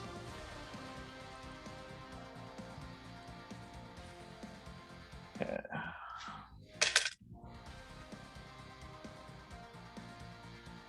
That is a 26 to hit. That hits, but it does not breach. Go ahead and roll damage for that, and we'll move forward. Okay, so an armor-piercing bolt does double damage to the armor. Right. Whatever armor it's wearing. That's awesome. That's really good for you. 6 plus 8 plus my weapon specialist. Are you using that on this too? Yeah, my 1d4. Okay, all right. So that's 7 plus 2d6 sneak attack. So that's 10 total, and then 14 total damage. Okay, so what was your bonus to those dice, just so I know real quick? It was 14, but what was the dice rolls? So there was a 4. My sneak attack was a 3 and a 4, and then I got 11. Okay, so 11 times 2 is 22, plus your other 3. 25 to the actual armor. You were able to breach what this creature has on, and that is a breaking strike to its armor. You've broke through its defenses, and now you're going to do full damage to the inside of the creature, which was what again, please? 14? That's 14. As you do, you hear a wincing cry. This thing has a very high-pitched, aquatic-type squeal to it as it's doing things and communicating in clicks and things. It sounds like some kind of feral aquatic creature out there, and your hit just pierced through. Although you can't make out the silhouette of it, you know the sound of something that hits true, even against the rain. What are you doing now? That's about it. It's all that she can do at the moment. Yeah. Okay. Now, do you have the ability to make another shot, or do you have... I can shoot again with a regular bolt. If you would like to. If not, you can hold the bolts, whatever you want to do. Yeah, I'll shoot again. Okay. Yeah, I have, yeah. Okay. That is a 16 total to hit. 16 misses. Okay. As you shoot off... One more attack this round. Okay, go ahead then. then. I'll get to. And then I'll have you command Isidore, then we're going to move on. Ah, better. That is another 26 to hit. That hits but doesn't breach. Go ahead and roll your damage for that. This is not with sneak attack. Yeah. It's just and you have monk shit too, remember that. Right. But that doesn't apply to my bolts. So. What is it, buddy? It doesn't apply to my bolts, only when I'm punching something in the face. Stunning bolt. So it just does a 4 points of piercing damage with a regular bolt. Okay, 4 hits the outside of the creature, and you can tell you did damage to the armor it had, but it did not sink in as you see it get lost into the waves and bounce off the creature. Okay? Okay. With that, is there anything you'd like to have Isadora do for you on your turn? She is at your side, flying about 10 foot up above Sylowen right now, currently. No. I have Isadora. Just hold on. She stays by your side. Yeah. Moving on. Let me go ahead and get these all marked down here, guys. So Bast has went. Selene has went. All I can imagine is Selene not even using a crossbow. She just throws the bolt in the air and he kicks it. Just launches it at whoever. Okay. Jeremy, you like you said, you are up. You're number 4. Okay, what is it you're doing, sir? Let me move to you real quick here, buddy. Brian, I'm gonna have to hop off of this now. I will message to the group the instructions for Selene for the rest of the fight. Absolutely. Thank you for joining us for as long as you could, boss. I appreciate you. All right, Jeremy, what's the deal? What is Brahmus doing, sir? All right. So Brahmus has no idea what is going on. I'll give you a perception check once you look out of the mirrors around your surroundings to see what you think. All right, 1 second here.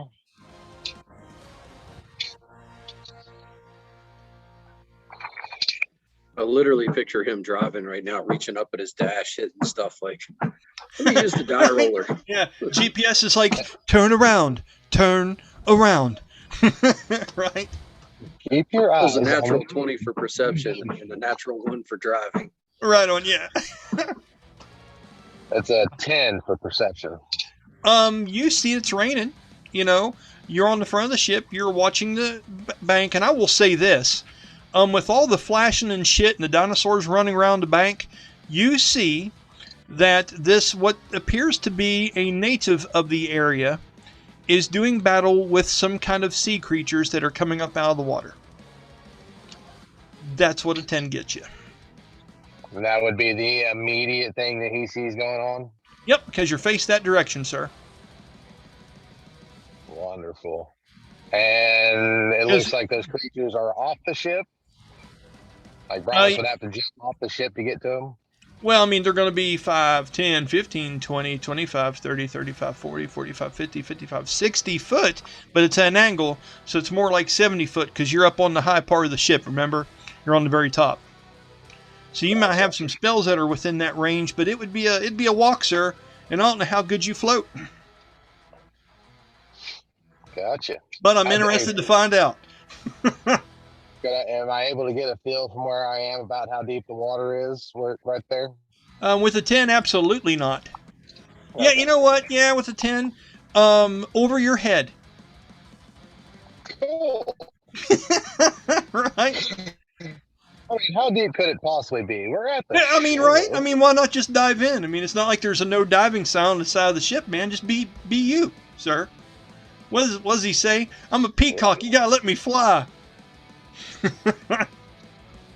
So what are you thinking, boss? He sees the native fighting these things, and they're there in defense of the natives. So the first thing he's going to do is he's going to make his way over that direction. Are you hopping, or are you? And a misty step. Oh, you're going to misty step first and try to get close to the bank and then go. No, I think he just run 40 as far as he can run forward, and then misty step. Well, now I'm going to tell you. I know you rolled a 10, but you're on the edge of a ship. It's almost going to be like Wile E. Coyote on the cartoons, where if you go to try to run off the ship, you're going to hit the air, you're going to go blah, blah, blah, blah, then just drop straight down. So if you misty step first, there's a chance that you'll be in a more shallow piece of the water closer to the bank, and you may be able to have your head above water. If you just take off running, it's going to be like the guys off of just jump off the building going for the bushes and just go straight down and die. Well, we'll do that then. I'll misty step first and then get where my movement can get me as close to what the person's fighting. Now, I want you to know that if you just want to jump, if you want to be a human anchor, it's D&D and you can go for it. And Corey loves this idea. He loves this idea. But you're cool with the misty step thing? You just Okay. have to yell cannonball no matter what. 15, 20, 25, 30, 35, 40. At an angle. Okay, so seeing how I can start to see some of the coloration here of the beach at this point. And you've used Misty Step first. So once you roll me a 1d20, 1 through 15, and your head is above the ground. 16 through 20, and you are living in a yellow submarine, sir. And that'll be my copyright infringement for the night. YouTube will dock me because I brought up a Beatles song. It's fine. I love that song. So what'd you get? That's a 8. And 8 works. When you land, you... Hold on for a minute. Let me turn off some of this stuff here for a minute. Get this off here. When you land, you are, I'm going to say... Your shoulders, about where your collarbones would be, and up, are out of the water, and you are standing in pebbles and black sand underneath the edge of the water as the water is waving and lapping up around you. What are you doing? I'm going to half your movement for about 10 more foot, so it's going to take 20 foot of movement to get completely out of the water. All right. So how much movement have I used at this point? Right now, none, because you just Misty Stepped, buddy. Oh, okay, cool.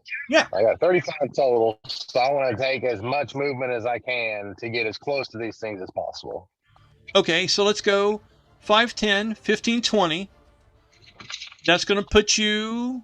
Oh, I just moved things and shouldn't have. Let me do this again. Working in layers is fun. 5, 10, 15, 20. Now you're good. So everything else is straight movement here. So you have how many feet? 35 altogether.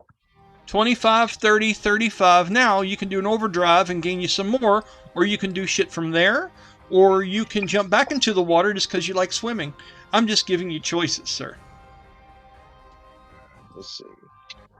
So I'm still a good about 15, 20 foot away from him? 5, 10, 15 from this one over here, yeah. Corey, his construct has this neat thing called overdrives, where he can go in there and do checks to see if he's able to push the construct further to do things, but it damages it slightly.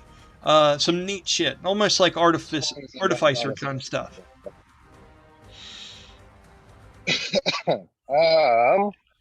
Sylowen, you're going to be up here in a few. I can't use my overdrive. So, how about...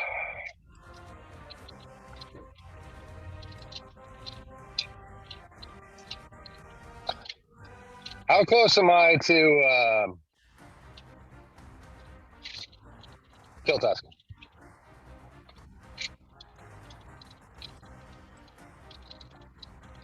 20 foot. 15 to the bad guys, 20 foot to Kiltusk. Awesome. Or as you would call him, the local yokel.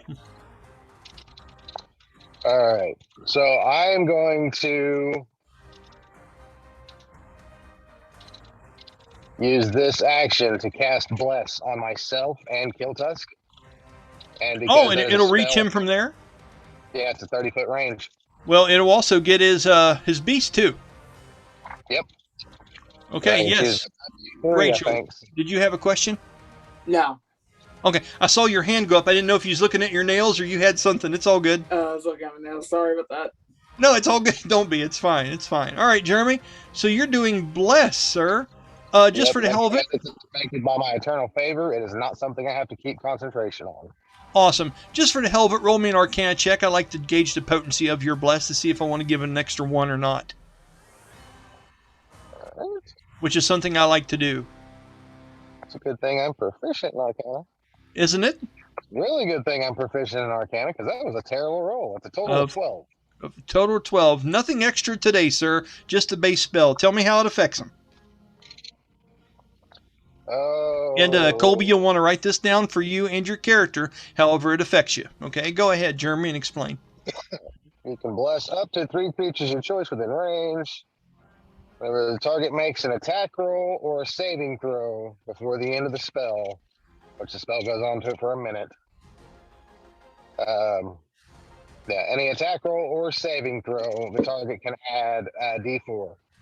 Nicely done. So, this statue, this thing that looks like something that you've seen relics of on the island, just blessed you and your beast, Kiltusk. So just keep that in mind. As strange as that might be for your character, but in a good way, right? Okay, Brahmus, what are you doing for the rest of your turn? That's movement, that's action, and bonus action. Okay, we're going to go ahead and stop there, and let's go ahead and move on to the next. So, Brahmus, let's go ahead and I've got Dayhon. And then I've got... Where's number 6? Number 6 is dead. Then it will be Sylowen. So, Dayhon on the back of the ship. For shits and giggles, Corey, I would like for you to roll me a 1d20, and we will see what kind of badass Dayhon is. The Lion Felidae monk that is perched up on there just did some key attacks onto the Merrows climbing up the side of the ship. The 15. A 15, we're going 75% throttle. With that, Dayhon is going to see what's going on off to the side of the ship. He sees Brahmus just dive down in there, or shifted, and then went to attacking this. Danny has jumped in and out of the ship, is doing his thing. I'm going to... Let's see here. Dayhon. 5, jump down 10 foot. 10, 15. 20. 25. Jump down 10 more foot. 30, 35. 40. 45. Which is going to put me beside Selene. Change my layer here. Okay. With that, monks have a lot of speed, y'all. He's going to go into a defensive stance. He's going to stomp his feet down into the deck of the ship, and you will see his clawed toenails grip in, and he stands in almost like a TIE fighter like stance with his forearms up and holding his action and looking over the side of the ship. He is going to be defensive for people on this turn. Okay. Defense. Pillar of stone. Okay. Alright, having done that, that is going to be the end of his turn. And now we're going to move on to Sylowen. Young lady, you are here beside Valdara. Let me go ahead and move you, Valdara, down below you so the graphic looks right. There you go. There you are in full sight. The bird Isadora flies 10 foot up above your head. You see Dayhon has run up alongside of you. You've met Dayhon in the past. He's in a stance where you know he can counter oncoming attacks if anything else climbs up the ship. He looks at you and as a free action, he says, "Be careful." And he holds his hands up and he's looking over the side of the ship. What is it you would like to do? I look at Dayhon and I nod. I don't say anything, but I nod and sort of acknowledging what he's saying. And awesome. I go over to the side of the ship and look at and get ready to attack. Okay, so perception check. Just roll me a basic one, please. Don't roll 1 or a 2. I'll try not to. That's the goal. That's a 9. Plus, it's wisdom, and you're proficient in that, so we're at least at a 13. Oh yeah, you're right. You bet your ass I am. I'm the DM. Yeah. Okay. 9 plus 13, 22. Awesome job. You're able to see that this creature is just about a foot or two beneath the waves. As they lap, sometimes the fin is apparent. You see a little bit of that dark blood pooling in the water down below. It is not finished. It is there. The ship is easily about 15 foot above the water. It'd be a 15-foot dive off the side of the ship to reach the water below. And then you see the big bat out here quite a ways. Now, if you're curious about how far that is, I will try to tell you. Yeah, I'm curious. So you got about a 15 to 20 foot jump to go down to this one to attack it, or something ranged, and out there to this creature, and it is pretty close. It's riding on waves in leveled water, so it is damn near the same level as you are out there riding on the waves, up and down 5. You kind of get what I'm saying? Yeah. He's fluctuating with eye level and a little lower, and that's going to be 5, 10, 15, 20, 25, 30, 35 foot will put you to him. Okay. And if you need advice, ask for it. If you got a plan, go for it. If there's something you want to do and you don't know if you can, we're all here to help you. You just let me know what you're feeling. Okay, because I'm looking at my spell list. Can I cast Elemental Bane at 3rd level? Absolutely, you can. Is that an action or a bonus action spell? Hold on, it's an action. It's one action.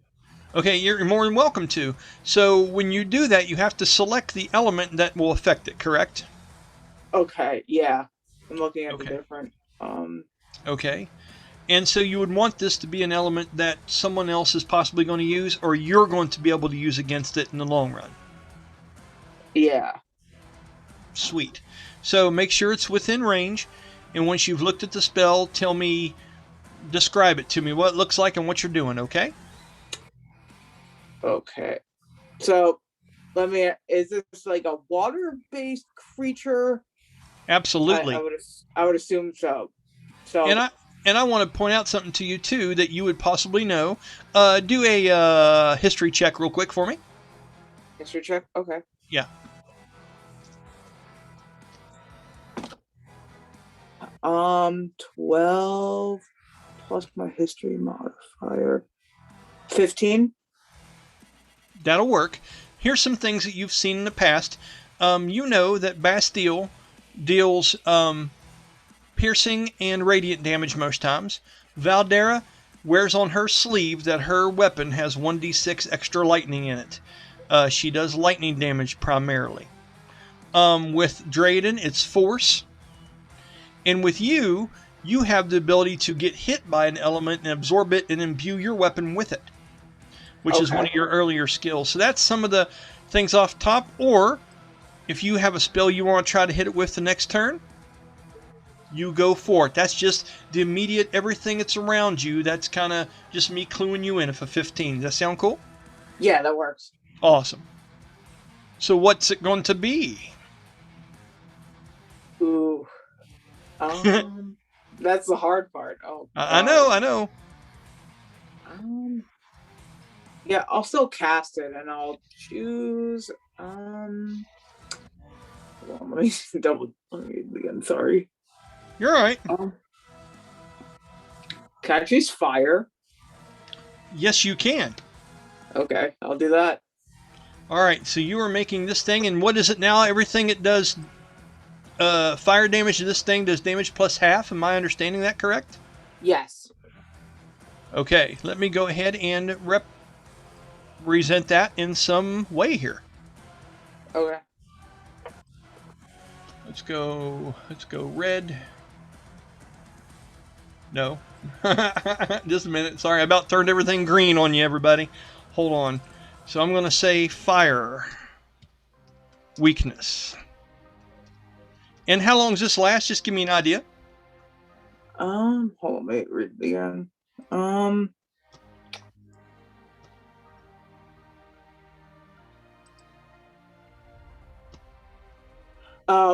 minute. 1 minute, and you have to keep concentration on it, correct? Yes.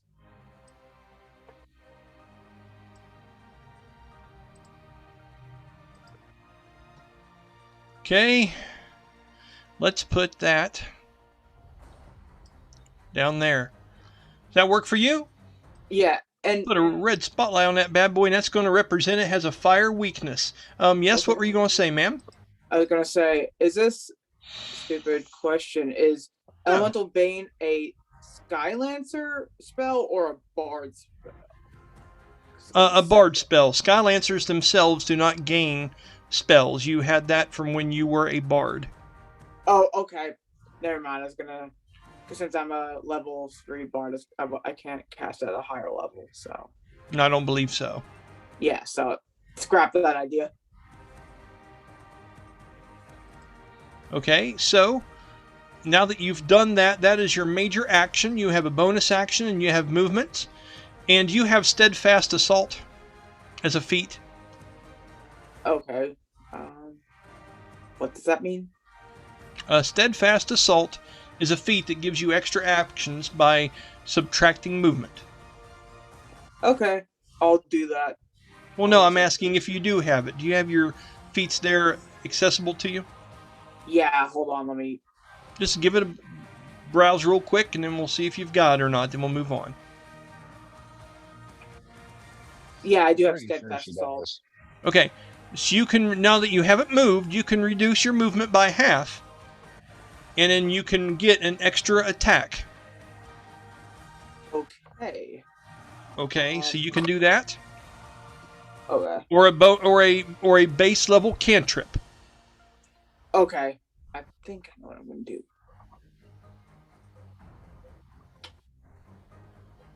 And, okay, you said I could use a cantrip, right? A base level cantrip. Yeah, when you're doing it like this, you have to do it at its minimal level, but you can do it, yes. And it costs half your movement to do so. Okay. With that feat.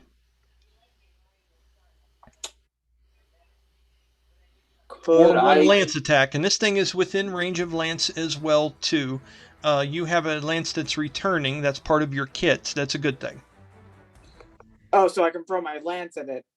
You can as well. You can do all kinds of stuff. I'm just trying to, and mind you, I'm just throwing out options at you, and you can just grab out in the air and grab one. Whatever. There's all kinds of shit you can do. Okay, since I can use my lance attack, I think I'm gonna try to, like, you know, throw out like a spear, throw out, like, I don't know, like a javelin, just try to throw it at its chest. Awesome. Okay. Roll me a 1d20 plus your attack bonus. Do you know where that is? Yes. Hold on. So let me pull up my. Oh yeah. Okay. Yeah. Go ahead. And you also have a bonus action that you can use to empower that in different ways. It's completely your call. Okay. You said 1d20 plus my attack bonus. Yes, and that will be your attack roll, and then we'll see if it hits or not. After this, we're going to go ahead and cut to Darius and Dayhon, and then we'll probably take our first 15-minute break, and then we'll come in and finish the rest of our turn order, okay? So I got for my attack, hold on 1 second, let me do math. Okay, and mind you, I completely understand that sometimes you have to look through these things, and the more familiar we all get with our characters, the more we'll be able to jump in, do what we need to do. It really is okay. Everyone just has to learn to be a little bit patient. I understand. That's why I'm always trying to tell people, you're up next. This is your turn coming up, okay? Okay. Well, for that attack, I rolled a 30. Oh, this is the big bad. Let me look here. Yeah, that breaches. So this lance got past. I'd say there's a crest of water that comes up from this thing as it's bobbing up and down. And as you pull up the lance and you tilt your helmet down over your eyes, you thrust this thing, goes flying off from you like a bullet, pierces through one of the waves, and the creature out there may not have seen it coming for just a moment. As it goes through the wave, goes past the crossbow and lands into this, as you hear this like loud, high-pitched cry come from it as it pierces throughout the rain. Go ahead and roll your damage for that. And what did you roll in your d20? I'm curious. For the d20, I rolled an 18. Okay. Once a turn, you have the ability to add a 1d4 to your damage or your critical hit chance. Now, if you roll 1d4 now and get a 2, you're turning this into a crit. Okay. So if that's something you want to try, perfectly fine. If you want to add it to the damage of the attack, you can do that once a turn too. That's what Weapon Specialist does to you. And Darius, your character has that as well. It's also a 1d6 per day. Yeah, and you can do a 1d6 per day also. So I can roll 1d4, you said? I'm sorry, what's that? I'm sorry. Did you say roll 1d4? You can add a 1d4 to a critical hit chance or your damage, and then once a Okay. day you can do a 1d6 to your critical hit chance or damage. Okay. Your call. Okay. That's because of your feat. I'll do the d4 add to my damage. Okay, so To your damage on this one. Okay, that'll work. yeah. So okay, that's a 4 for the d6. 7 for total damage. Okay, 7 total damage to the creature as it goes directly into it. As the creature shouts out in pain as it reaches down to grab the thing, all of a sudden it dissipates and ends up back on your shoulder in your hand again. Okay, Cool. that took half your movement. You have your movement left, which is another 15 or so feet. You don't have action or bonus action left. What is it you're doing? Just, are you hanging tight or are you moving around? I'm gonna hang tight and stand on the defense just in case I have to go fight them again. Okay, and we'll say for theatrics, that's the way you would keep your reaction, is in case there's something you want to do. Okay? Yeah. All right, moving from there, let's go ahead and go into what... Let's go ahead and say Darius, sir. The scene is you're down underneath the ship. And when you come out, if you were to come out on this turn, you'd be coming out from this deck right here. This is a 10-foot drop-off from the upper deck to the lower, and there are doors here. Now, you still haven't been let out of the door. You're still in the room. Okay? So let me go ahead and turn this music down just a touch, and we'll get into this moment. Okay. So, you are awake. You are back where you're supposed to be. And you see this flash outside. You've heard this screaming noise that brought you out. You're trying to come back to your senses. You've had this conversation with Dayhon, which is on the outside of the door. In this moment, Darius, what is it that you believe your character would be doing?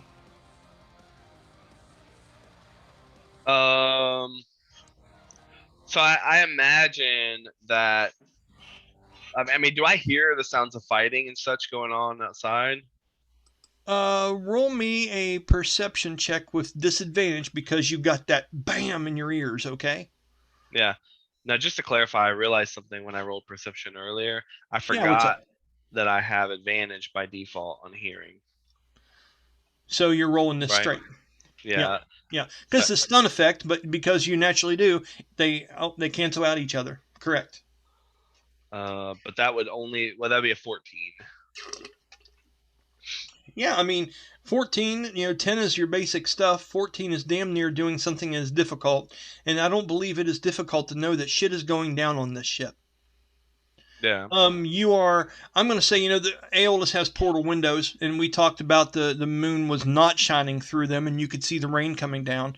Since it was on that side of the ship, you're going to hear commotion. You're going to hear Sylowen's shout as she throws that lance over there, and she casts this magic out into the darkened waves that has like an almost a phantasmal flame pop up and then dissipate out in the distance. You could hear, I would say, what else you guys think here? Valdara stomping her foot down above decks, and you hear a muffled, strong words from her. There's definitely some kind of combat going on. So I could see out the porthole or whatever you said. Yes, and I'm going to say it's this one over here. I can't make out fully, but I can kind of get a gist that some fucking huge thing is on its way. Yeah, we'll go with that. Yeah. All right. So I would say that he yelled out that the stuff he did to Dayhon, and then he kind of like sees out of the corner of his eyes that flash that Sylowen did, and that's what catches him enough to turn and sees that creature, and then in that heightened state, his combat background kind of hits him, and he just immediately grabs for his pack, and on his pack obviously is his rapier, laying in on it. Attached to it is his instruments, and he just kind of like slings it over one arm, and it stops for a second. He's just like thinks to himself that if even though that this ship is not his, and even though that he doesn't really know these people, his life is just as important. He has to be somewhere, he has to go somewhere, and if this ship is destroyed, he's lost at sea, and he can't have that. So he'd try to open the door, noticing it's locked, and he would just be like, let me out, I can help. So we'll move to that. Now, Bastille, do you want him to roll a persuasion check, or do you feel confident with kind of going through this as how Dayhon would be feeling? What would you be doing in this moment as Aeolus stumbles to the forefront of the door and pulls back his large pistol and gets ready to take fire out of the portal? He seems like something's urgent up above. Ayo. Looks over his shoulder. I'll give you a brief thing to say to him here as things are moving fast, Danny. The bard says he can help. Leave him in or let him out. Which way are you leaning towards? Are you trying to stay neutral, or are you trying to push an agenda here? He's actually waiting for his commanders. So this is a truly neutral shout. Okay. We'll let fate decide. First, I'm going to see... Okay, with that, he gets that there's something, a voice coming from the back side of the door, trying to identify. He understands why you're asking. Let's see what he does. 1 through 15. Absolutely. 1 through 15 was let him out. 16 through 20 was not, and rolled a 2. Aeolus looks over at you and grins. He goes, well, suppose it's time we see what our shadowy friend is capable of. He opens the door and he says, nothing's going to pass this hallway, Ao. As you put the key in and open the door, Darius, describe what he sees, what you're doing, and I'm going to give you a brief action to get out of here, run to the top, and get ready for whatever you're going to do, or whatever else. I'm going to give you that moment here to define what this looks like and where you're going from there. So I would say you notice his clothing is not well put together he would have up before he went to bed. He would have definitely tightened himself up quite a bit. Any dirt or anything that would have been carried over from that other realm, he would have prestidigitation away and cleaned himself up, cleaned his hair up and put it slicked it back nicely. But now you can see where it looks like he's got bedhead. His shirt's not tucked in. You got some bedhead going on. I like it. It's basically the vibe of he was abruptly awakened and had no time to do anything. But you notice over his left shoulder, he's got his pack that's kind of dangling with his violin, attached with a frog that's dangling, and then his rapier is in his right hand, and he's beginning to attach it to his belt. As soon as the door opens, he doesn't say anything directly, but as he's trying to go by, he's just like, I don't know what's out there. It's fucking massive, but I'll do my best. And you notice his voice is significantly a little bit more gruff. Bastille, let's go ahead and play, Corey, to what you're actually sounding like. Before you saw him and he was pulled out of the shadows and he had that whispery voice and he was solemn to a degree. But this version of Darius has a little bit more of that rasp that he's describing to you just now. There's something more urgent, something different about it. And he looks like he's geared up and determined to rock and roll. What you would notice about his positioning, though, is he opens the door. You realize there's only one direction in that hallway you can turn, and that's up the steps. His body language would say that nothing's coming by. And he looks down to you and he's like, this is your chance. Earn a spot on the ship. Yeah, I don't even imagine he would like acknowledge with like a thank you or anything, because it's just in that heat of that moment. He's just like walking, like I'd say he's probably dashing out. He's running. He's Okay. So with not aware. that, you dash, and Darius makes his way out to the top of the ship. As you're out beside him, tell me, do you have the sword drawn? Tell me what you're using here. Give me an idea. Well, I'd say by the time he gets to the top of the deck, like he's got his pack over both arms, his backpack over both arms, and he's attached his rapier and sheath to his side.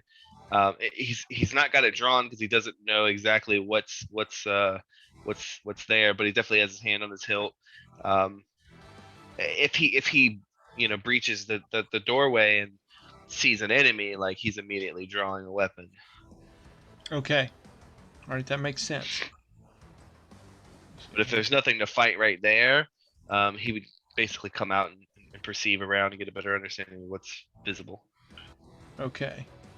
So with that, you jump to the upper decks.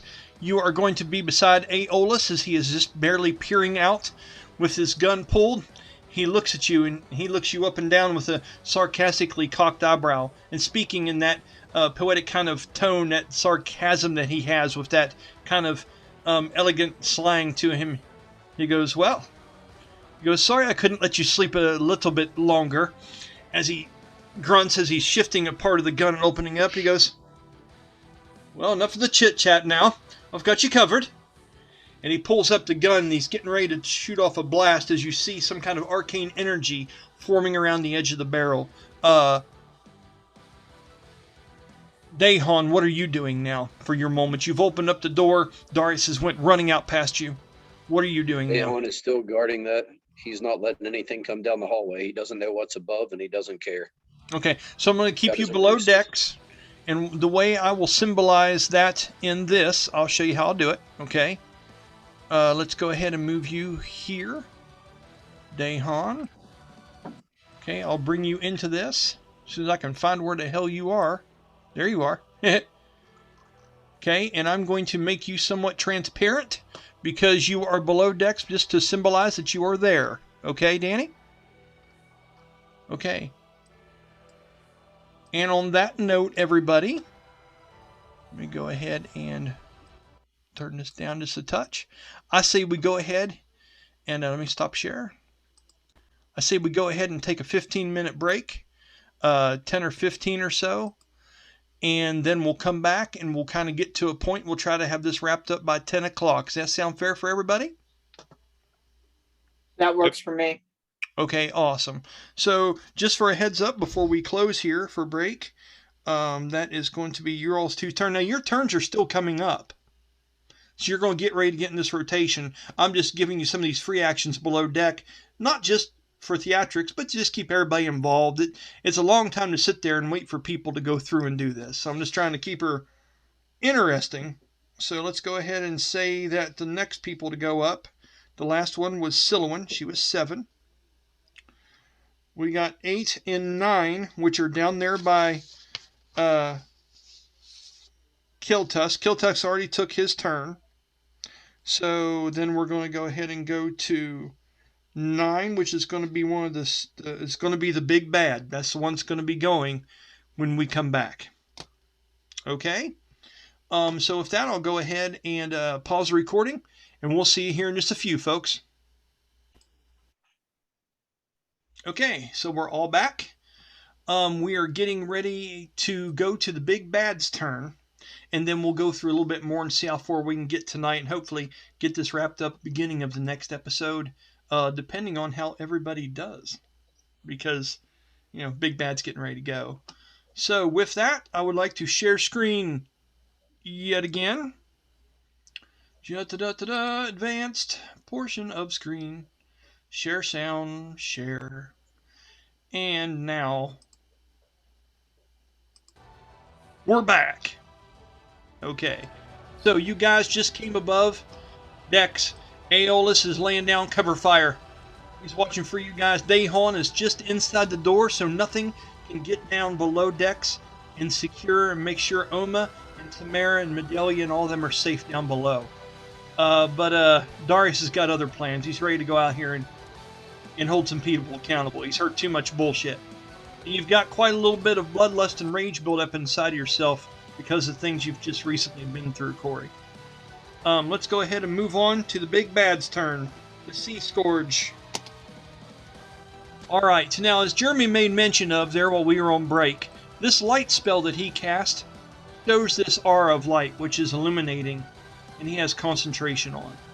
Now, just for the hell of it, I would like for you, Jeremy, to do a concentration check, because you cast another spell and did a thing on your other turn, so I'd like for you to check and make sure you're able to focus on this up here.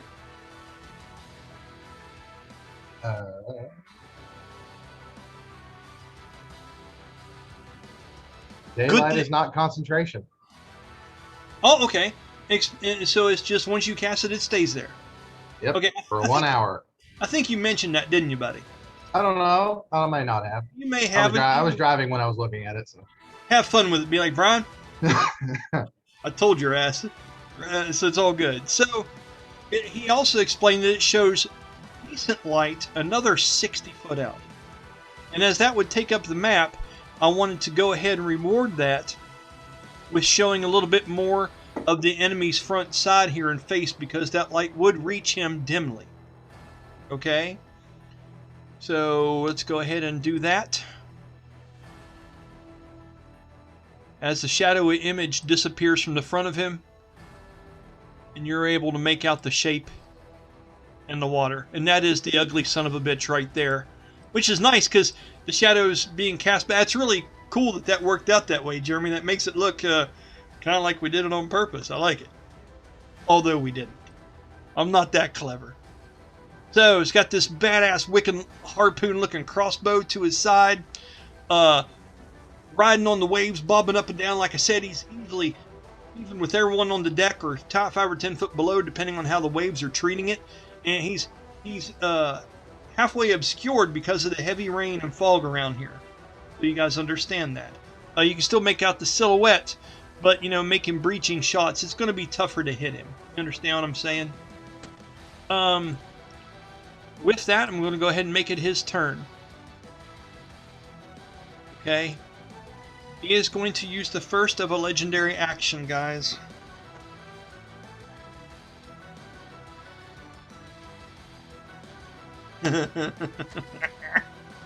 Has this thing had a turn yet since the daylight spell went up? He is not.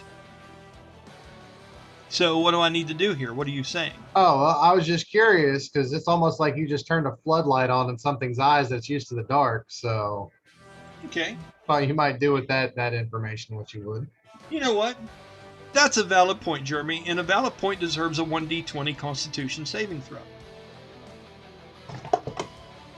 And with a natural 20, he's good, sir. Damn. Shut down on the hard way. That's the old steel dice, too. And, yeah, shut down the hard way. So, he goes, and that's about it. Well played, sir. Okay. So. I tried. No, I appreciate the effort, man. It's all good. I don't mind him blind.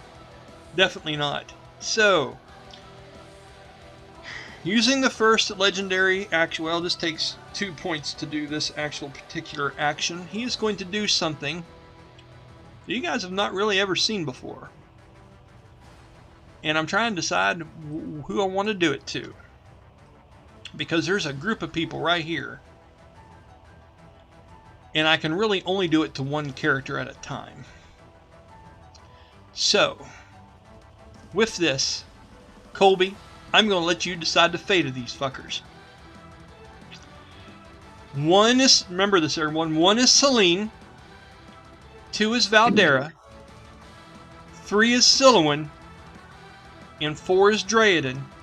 And I'm going to need you to roll 1d4 and tell me which one of these folks is going to get it.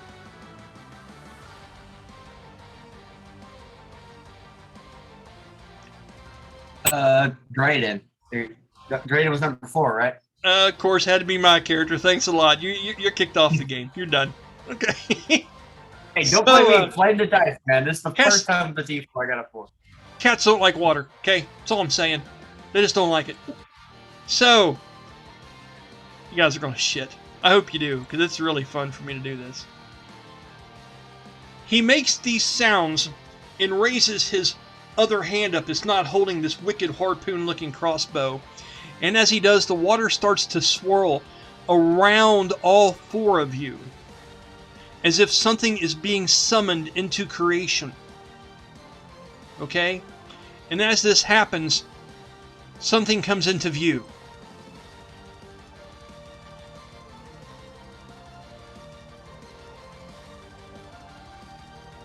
As this thing comes into view,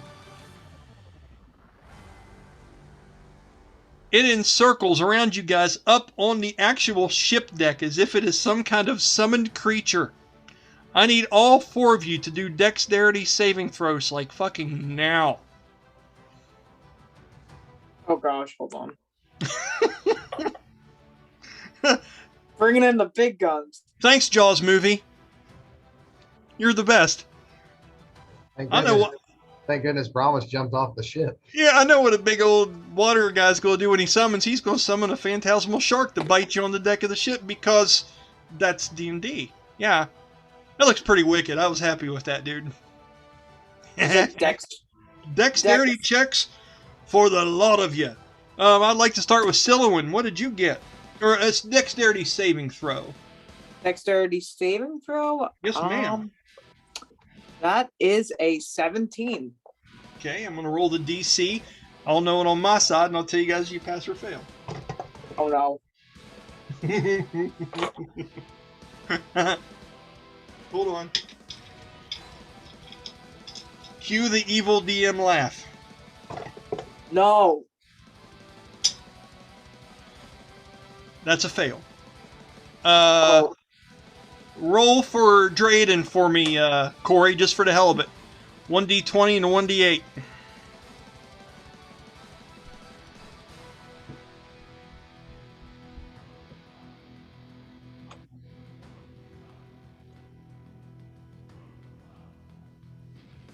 So on the 20, it's a nat 20, and on the 8, it was a 1. Thank you. So, see, Colby, this is called karma. You see, because you're the one that fucks my guy over and makes him the central point of this, and then a real player makes a saving throw for me. Thank you, Corey. I appreciate you. Okay. He will only take half damage from this bullshit. Jeremy, roll for Valdara.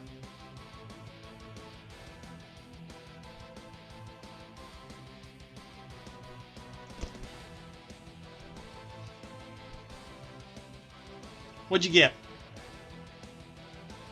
Tell me good things. Good things.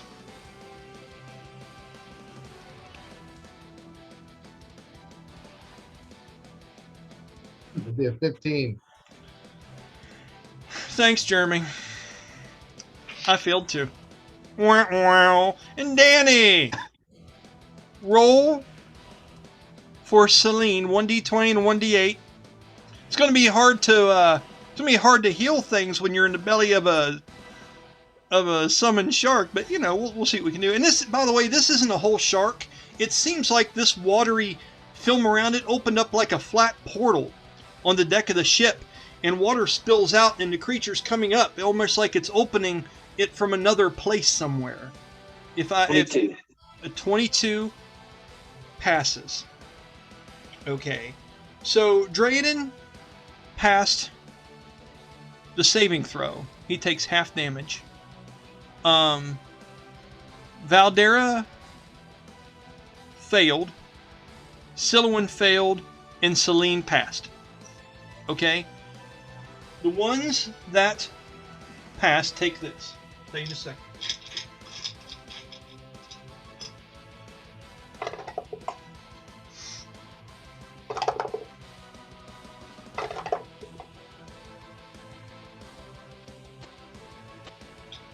$18 points of piercing damage. That's the ones that passed.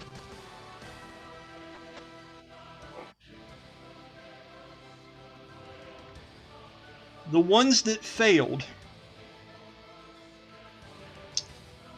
also take 18 points of piercing damage, but I need you all to roll strength saving throws at disadvantage if you failed the initial one. So this is going to be Sylowen and Valdara, correct? Yeah, I believe so. Okay, so Sylowen, you roll your strength check of disadvantage, and Danny, you were doing Valdara, weren't you? Selene. Okay, who was doing Valdara? Was that you, Jeremy? Roll that. She has a +2, or no, with strength, a +8. I got a 5. Total? Yeah, because with disadvantage I rolled, yeah. Fuck. Okay, hey. I'm good. Well, let's hope not. Jeremy, what'd I get? Was she rolling at disadvantage as well? Yes. 19. Okay, I'm gonna roll for this one. Oh shit, guys. Okay. Here's what happens. Sylowen and Valdara, when this thing closes its mouth and goes up around you guys like a spectral shark and goes back down, Sylowen and Valdara disappear. The rest of you remain on the ship. We're gonna need a bigger boat. Yeah, and here's what we see. Okay? So, it drags us and teleports us via this spell to the place where it originated from. Okay?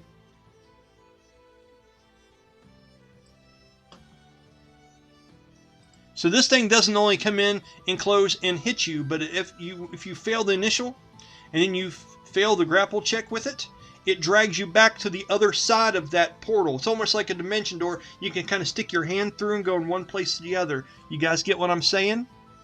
And this thing drags us back to that other place, which is over here just beside the big bad, so we can get a good close look at us. Let me move some characters around here. Damn it, people. Oh, Sylowen. And Valdara, do not kill my character, you vicious bastard. We are drug. Out to almost the border of existence. Here. Nice knowing you guys. Yeah, right here beside. Okay? And Jeremy, I would like for you to roll me a 1d10.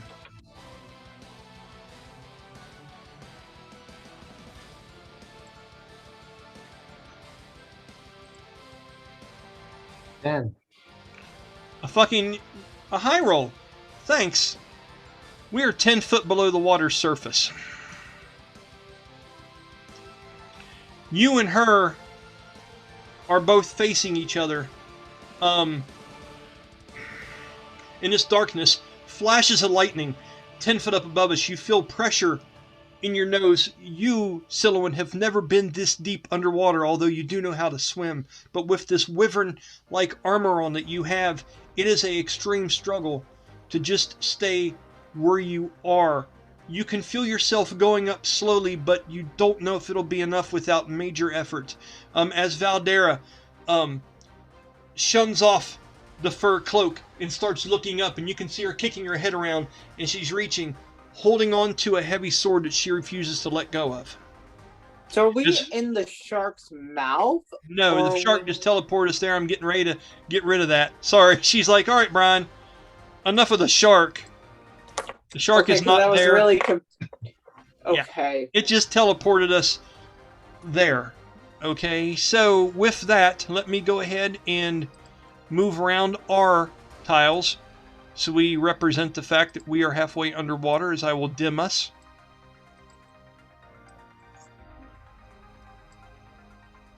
Okay, from there, That was the legendary action. Next, it's going to make 3 attacks onto people on the side of the ship. The first one is going to be at Mr. McGuffey up there in the crow's nest. This thing shoots off, and as this large harpoon-like crossbow bolt is coming at you, larger than normal, okay, you see a wisp of something cutting through the air, as if it has something connected to it, Danny, as you hear the sharp, stinging sound of some kind of cord or something connecting it to the device it holds in its hand. Okay? Now you have the mirror image up, which is a good fuck thing. Okay? The attack on you, sir.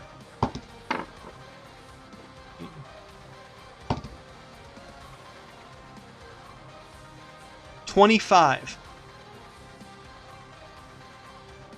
Attacking. Nope, it is hitting an image. Okay. And with a 25, it would hit an image. Okay. Erase that image down. As it does, this line shoots past you, and you can see this silvery, shimmering cord that connects to the end of it. As it breaches past you, it clips on to the side of the crow's nest that you're in, and as it yanks and you hear a "Ah!" and as it pulls back like this, you see splinters of wood erupt outward as it pulls the harpoon back into it. It's almost like the Alfred Hitchcock tunnel vision move, where you're staring down the point of this harpoon being reeled back in quickly from this creature. It needs to make a deck save. Versus... It does? Yep. Okay. What's the DC? 12 plus my spell.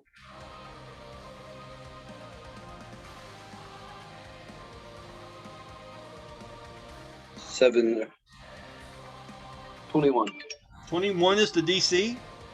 Yeah, because it's my spell versus plus all that stuff. So I need to write that down because he's going to think I'm lying to him. No, I want you guys to win. You're going to think I'm lying to you. So he takes half damage, but the yeah, I just rolled another 20. So he takes 6 points of radiant fire damage. Why? Remember when I came up, I cast my special image. Okay. What's the range on that? 60 feet. How far? 60. 60? Just real quick, I want to check it, and then we're going to move on. 5, 10, 15, 20, 25, 30, 35, 40, 50. Yeah, that works. I mean, well, you're at an angle, you're up. You're 35 foot higher than to 40 than it is. So that shouldn't add more than 10 feet. Yeah, it's quite a ways. Tell you what I'll do.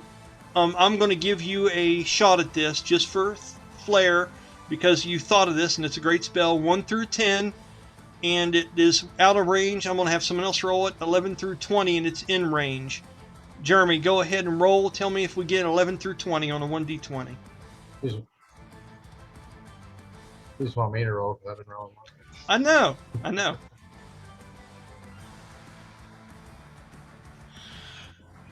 17. And we said over and you get it, right? Okay. He passed. What is half damage of that, sir? Would have been 6 points half damage. Here's the good news. Rachel, pat yourself on the back for this, because you've made it weak to fire. Yay! Do full damage, Danny McGuffey, you lucky bastard. 12. Woo! 12. What's the guy from A-Team say? I like it when the plan comes together. Because there's like a handful of fire shit that these guys have. So that is a happy little accident there. But you meant it. You meant it the whole time, didn't you, Rachel? That shit was... You knew. That's good stuff. I'm actually happy. All right. Shot number 2.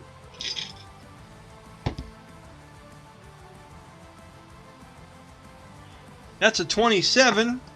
And that is going after Selene. And I believe that hits. Selene doesn't have too much. She has about 5 or 6 on her damage reduction, if I'm not mistaken. So I'm going to roll 1d10 just to roll that out and see how it happens on her armor. Okay? So let's go ahead and do some damage.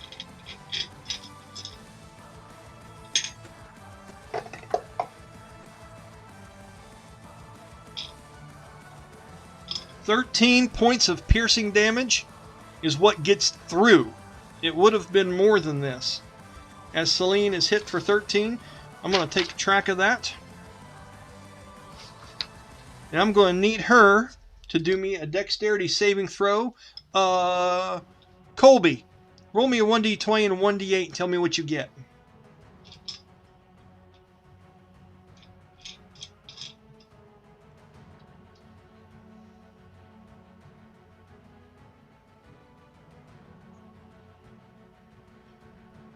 I'm adding these together, correct? Yes.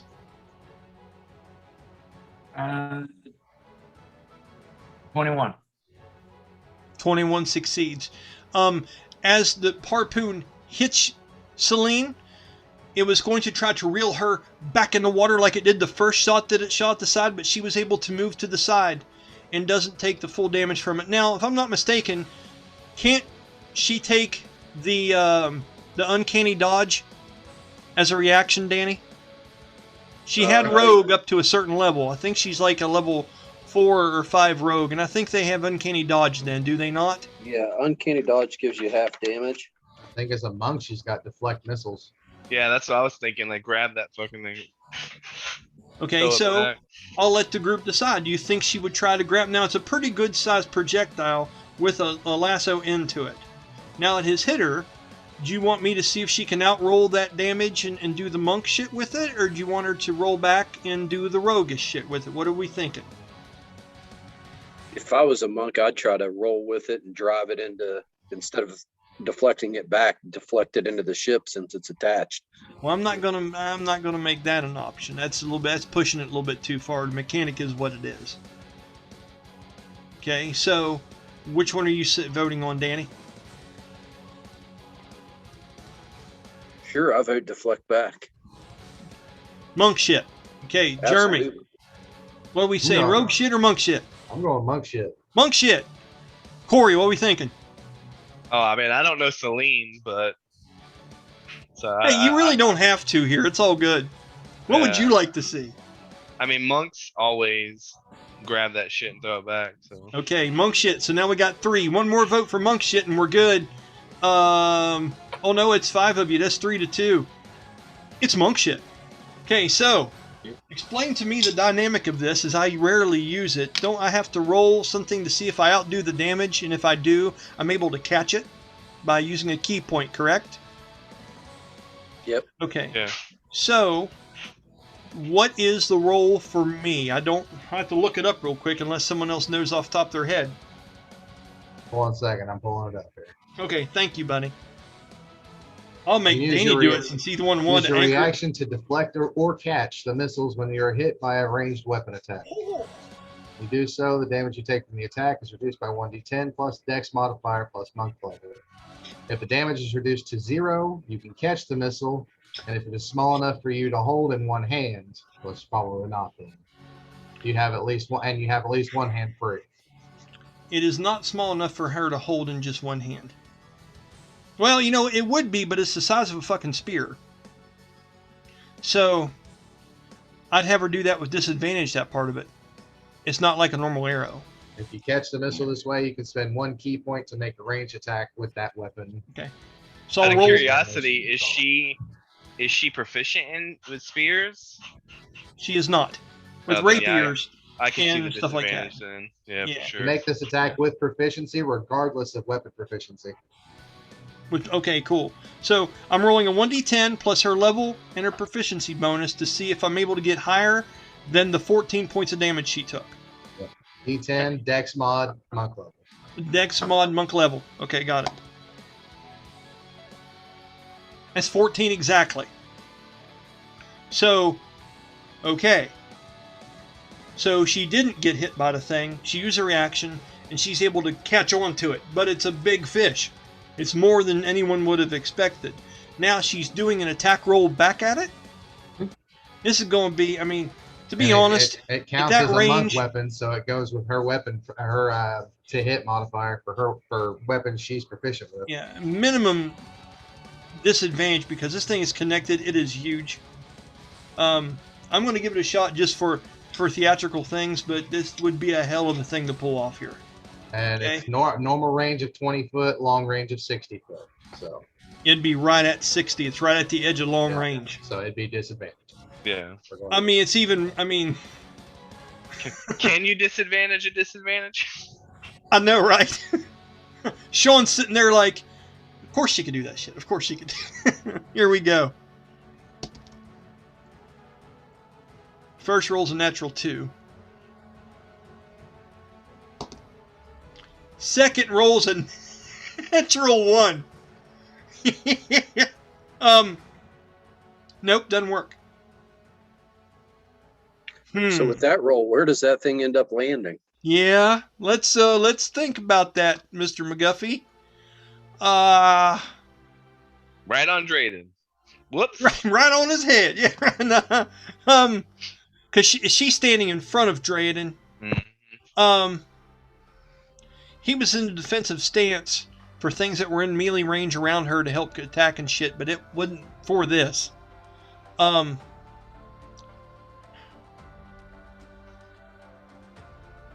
I mean, it's just got to go splash in the water. I mean, I can't imagine anything else for natural 1.